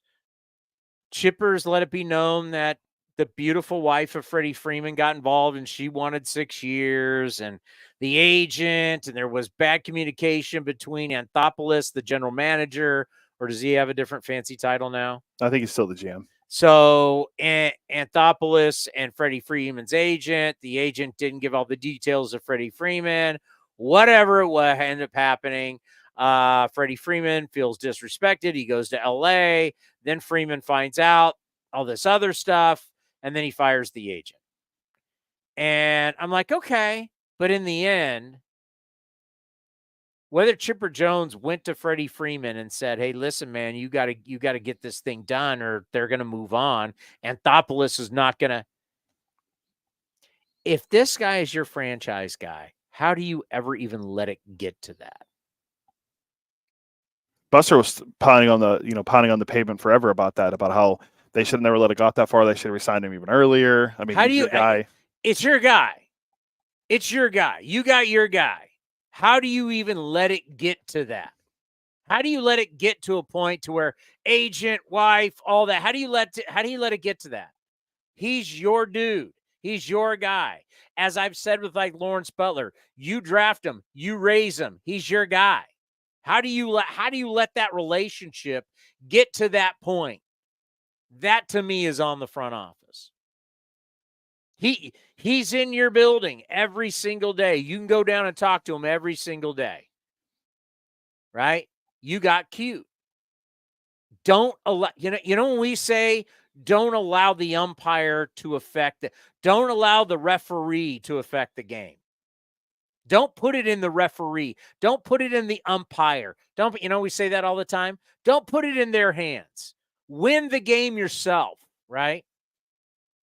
Well, if you're a front office guy, and I don't remember, we weren't there, but don't let it get to Freddie's agent. And you're going to have to deal with the agent, whatever, but work something out. It was a 5-year deal. He wasn't asking for 10 years. What did he end up getting, like 6 for $160 or something with the Dodgers? But remember, all these executives all want to be super cute and super smart. You know who hasn't been that way? And give him his flowers, as you have not given me my flowers for picking the Dodgers in 5. Oh, I said as soon as we started the show. You should have had the cut of me saying it to back it up, because you would have had it if it was you. But I'll tell you what, Freddie Freeman, Andrew Friedman doesn't do that. Do you think they were getting cute with Shohei Ohtani? Andrew Friedman, when he's got somebody, he had Mookie Betts, traded for him, got him in the building. Mookie, what do you need? We love you. What do you want? $300 million? Done. 12 for $365. Right? Got it done. Andrew Friedman, if he wants you, he keeps you, he gets you. Anthopoulos got cute. Why didn't Anthopoulos go down and say, hey, Freddie Freeman, buddy, let's do this. You want 5 years? All right, we're going to get this done. Instead, the wife gets involved and she wants 6 years. You're hearing all this. You're like, the negotiations got away from you. And you lost your player. And what do you have? You have Matt Olson. And you've got an unhappy fan base because their favorite player, because Matt Olson's never going to be your favorite player because he's an A. Freddie Freeman's a Brave, but now he's a Dodger. And now he's going to go into the Baseball Hall of Fame as a Dodger? Probably. You mentioned the list. We didn't go over it. The list of guys who won the World Series MVP and the Okay, MVP. Is this a shocker to people? When I heard this, only 12 guys in the history of baseball, 12 have won the MVP and been the World Series MVP. I was shocked by that. 10 of them are in the Hall of Fame. One of them's Freddie Freeman, and the other one's Pete Rose. Are you shocked by that? A little bit, yes. I thought that was because I thought Albert Pujols would have done it. How many which World Series was this? 100 and what? I don't know the number. We don't do that like the Super Bowl. No, there's been over like 120 something World Oh yeah, Series. yeah. Since 19 was the first one 01? No, I forgot. We'd have to So look. we've been playing all these World Series, and you're telling me the MVP has only won the World Series. I don't know when we started World Series MVPs, but you would have thought it would have been a lot more. So it's like, how has Ricky Henderson not been a World Series MVP? So here's the list: Freddie Freeman, Johnny Bench, Roberto Clemente, Bob Gibson, Raleigh Fingers, Reginald Martinez Jackson, Sandy Koufax, Brooks Robinson, Frank Robinson, Pete Rose, Michael Jack Schmidt, and Willie Stargell. So there's the 12 guys. I thought Pujols would be on that list. The Pujols never won a World Series. I know Freeze won one of them, but Pujols never won a World Series MVP. Oh, nope. He was an NLCS MVP. So, yeah, Pujols never did it. I'm surprised. I thought he would definitely be one of the guys. Then who's their other MVP when they won the World Series? Freeze would have won the one against the Rangers. So when they won the Eckstein was on the team, he wasn't the World Series MVP. What year they won the World Series? 06? When they beat Jim Leland. I know you're just talking to yourself right now. I know. We're looking at World Series MVPs. Well, obviously it's 12, and he's not on there. I know. I'm just trying. Well, now I got my head stuck on the World Series MVP. Yeah, you're just talking to yourself right now. It was Eckstein won it. Yeah, the great David Eckstein. He didn't win it with the Angels too, did he? No. Okay. He wasn't there. In 02, yeah, he was. He was a shortstop. He was there in 02? Yeah. He was not the World Series MVP. And now he's going to look it up. So now we're going down code. Troy Gloss, that's right. We're going down Cody's rabbit hole. Anything else? Troy Gloss was the MVP. 12 guys. Yeah. That's all that matters. Yeah. 12 guys. It's still crazy, though. I think it's not I would have thought the number would have been big. And the last one to do it was Mike Schmidt in 1980. That's just, that's unbelievable. It shows you winning the MVP doesn't always equate to winning in the postseason. No, it doesn't. No, it doesn't. That's and that's Mike Trout. And that's part of the problem that the buildup is, right? The problem of the buildup of this World Series was Judge and Ohtani, Yankees, Dodgers, Judge and Ohtani, and that's not necessarily what you got. No, I mean Ohtani. We'd have to look at his actual final numbers, but him and Judge, that didn't live up to it. It was Freddie Freeman and Giancarlo, Juan Soto. I mean, were the two Yankee guys you would think of that you would mention when it comes to thinking about who stepped up for the Yankees, and that was obviously Freddie Freeman and Mookie Betts too.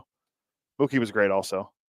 Now, there's a lot of people for Kike. the Dodgers. There's a lot. Kike was a very smart player on the base pass, and no one's talking about the base running play where Volpe threw it, the error. That was a great base running play by Kike. Yeah.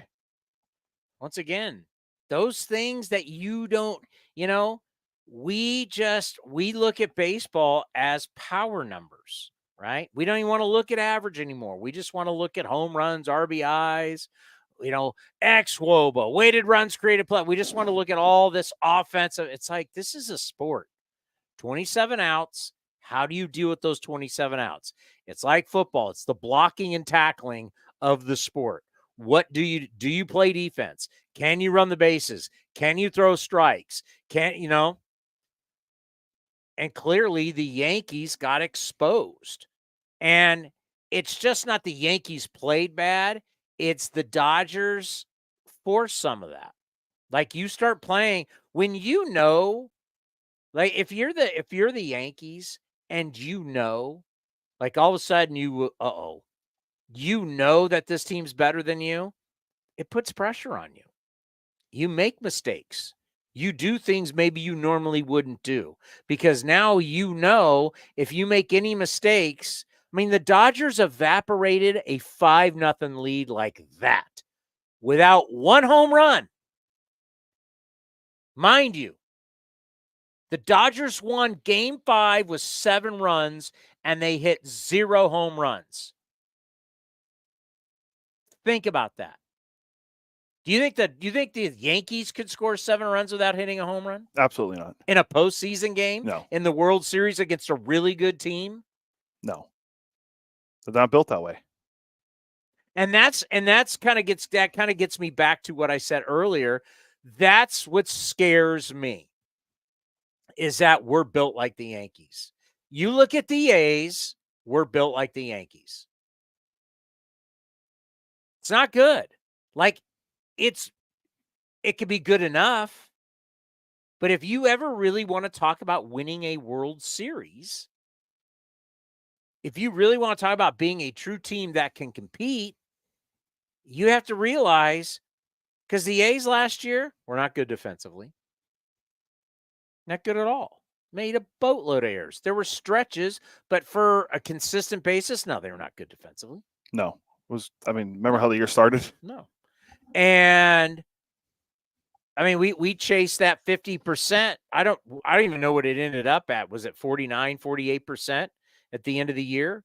What our runs per home run? Oh, I ended up having it saved. What did that? Give me a second to find it. I remember making a separate document just so we can remember that. And everybody loves to talk about the home runs, and then look at this like man, you get into the postseason, you've got to be able to prevent runs and be able to score runs, and the ball can't always be going out of the ballpark. 48.8% of the runs came from the home run. That's not going to get it done. Because you're going to run into a hot pitching staff, and they're not going to give up home runs.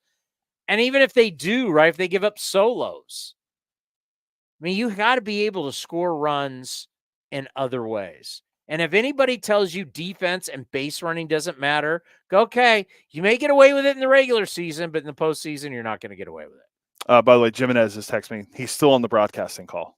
So I don't know if he's going to be able to come on. I'm good. Is there anything else you want to get into?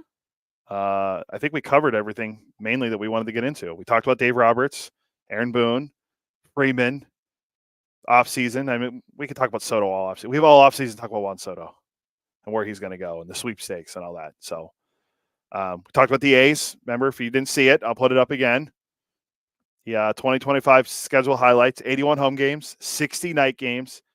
All the night games are going to start at 7:05. 11 of the 21 total day games will be played in April and May.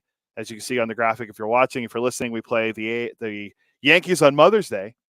Phillies are in town Memorial Day weekend, and we play the Giants on Independence Day. So there you go.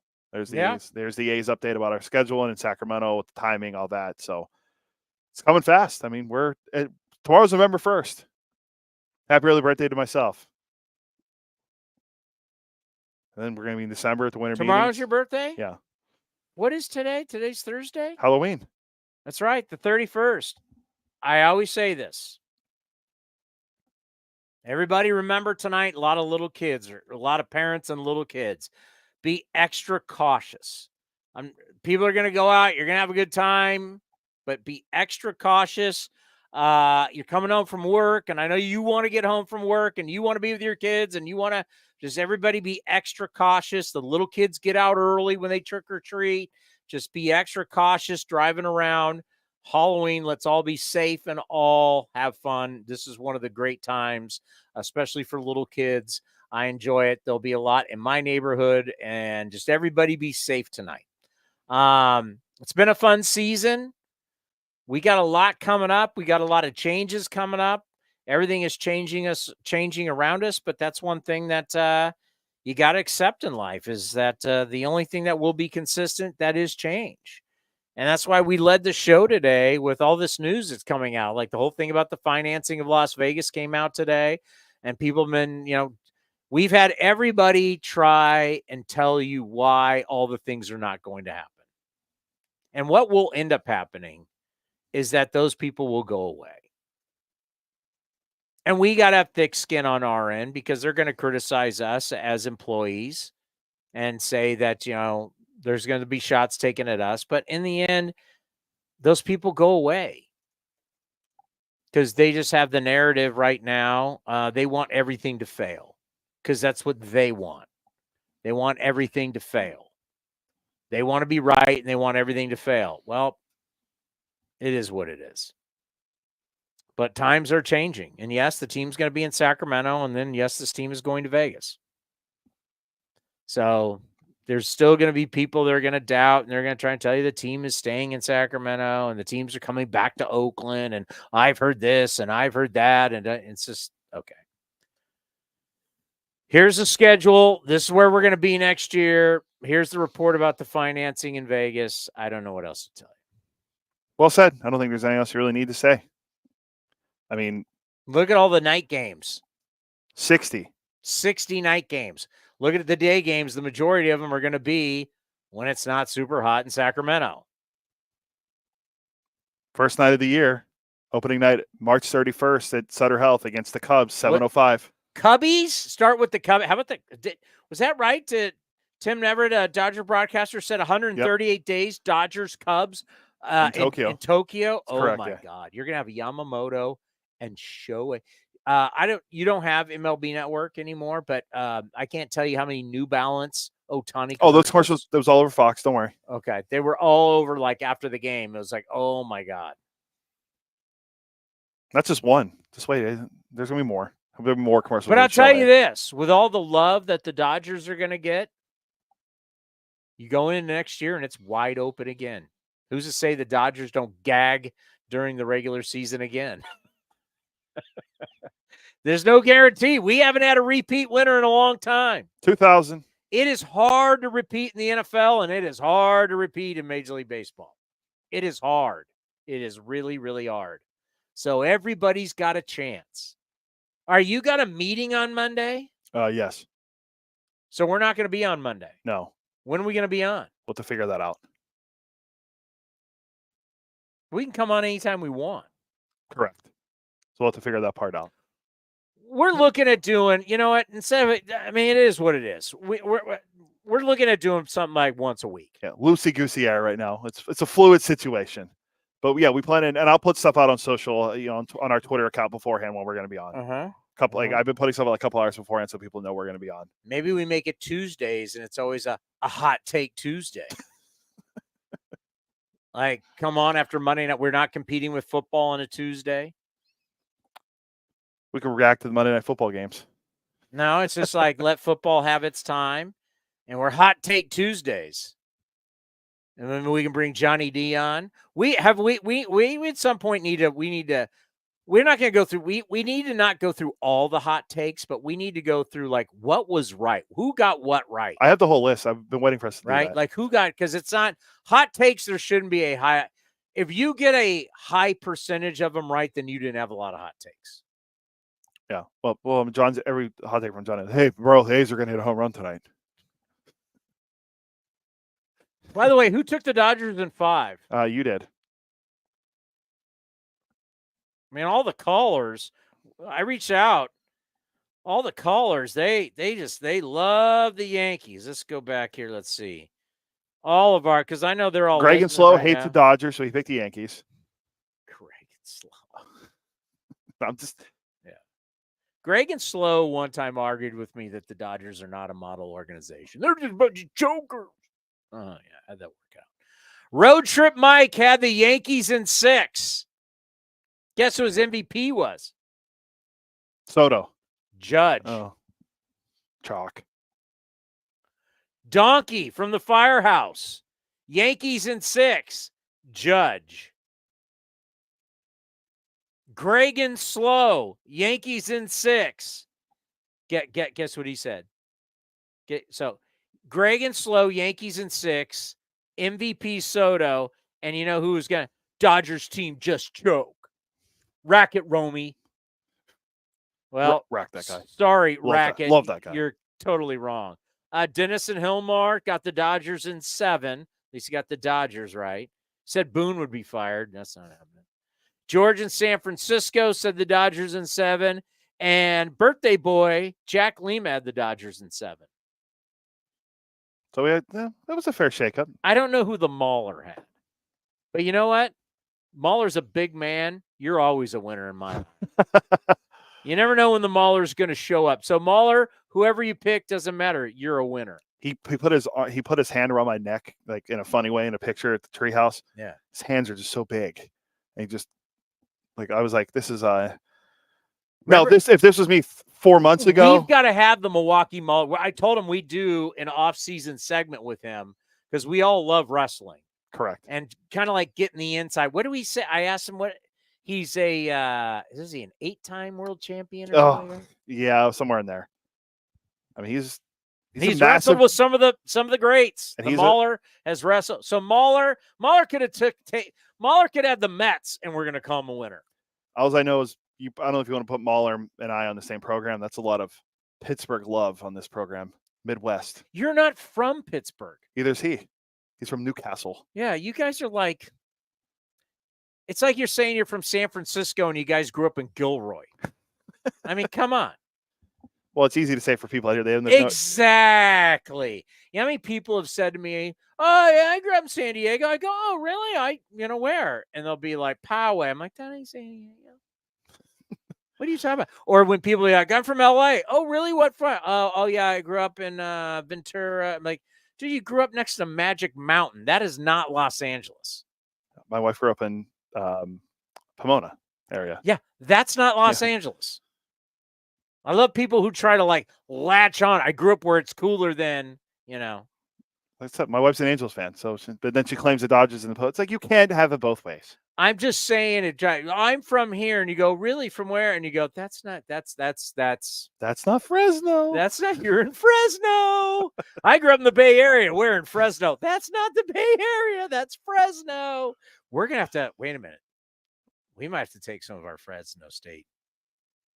We might have to cool it on the Fresno. We might have more Fresno people coming to games. Yeah. I don't care. I'm still going to rip Fresno. Aaron Judge, great player. How long did it take to get those tractors out of the game the other night? How long does it take to get home from Fresno football and tractors? I'll never forget when I was there 2 years ago. Some guy, one of the fans literally kept yelling at myself and one of our friends, "Go back to San Jose." Thank God. Thank God. Can you bring my car to me? Thank God. Oh, yeah, sorry. Yeah, you're in Fresno. Fresno and San Bernardino. Good night now. Rack 'em, Romy. All right, everybody, that's going to do it. Dodgers are the champs. Are you disappointed? No. I am. I wanted Game 6 bad. Yamamoto on the mound against the Yankees on a Friday night. Come on. Against Rodon. Now I got to sit here and watch Boise State, San Diego State. That's what I get. Baseball's over. Game 7 would have been large. Yeah, I've been waiting. The ratings have been out. I'm waiting. Could we got 30 million people watching if we had a Game 7 Yankees Dodgers? It could have been large marge. Could have been huge. But all right, we're out of here. We got to go. I was going to say that I'm curious to see what the ratings look like when we get them because Game 5 there was nothing else on last night. What do you think people are watching the Warriors game locally? The Dubs. Steph Curry wasn't playing. I didn't care. How long do you think that lasts? What? This run. Didn't make the playoffs last year. Well, we had the play-in game. That's not the playoffs. How long is this going to last? I mean, Curry's not going to play forever. And Draymond's getting older. And everybody used to think everybody wanted to come play in the Bay Area. I don't know. Everything I've heard now, real quick before we go, Warriors are getting all these young players, and they're just going to build a package to get Giannis. Giannis is coming to the Bay Area again. Miss me with the Giannis talk. We'll be back next week. He's got a meeting on Monday. Oh, we're going to Sacramento next week too, right? Yeah. Check out our new digs. Yeah. All right. Thank you, everybody, for watching A's Cast Live. Thank you for watching all season. We love all of you. Big things coming our way, and we'll see you all next week. There's a lot more than golf going on at Cinnabar Hills Golf Club. Sure, there's 27 picturesque and challenging holes of golf, but there's so much more. Saturday, November 16th, it's their second murder mystery dinner, the most wonderful crime of the year. Come dressed in your best ugly Christmas sweater and enjoy an evening of fun, mystery, and delicious food. Reservations required. If you're in charge of the office holiday party, Cinnabar Hills is the perfect venue. And for new clients, book your party before November 30th and get $1,000 off the venue fee. Minimum 50 guests. Getting married in 2025? Cinnabar Hills has dates available, and they would love to host your special day. Book before December 31st and receive a complimentary chair upgrade for up to 150 people and complimentary cake cutting fee. There's a lot going on. The murder mystery dinner November 16th, your office holiday party, or the site of your perfect wedding. And the golf's pretty darn good too. For more information, visit CinnabarHills.com. Cinnabar Hills Golf Club, Silicon Valley's premier golf and event destination. This has been a presentation of the Athletics.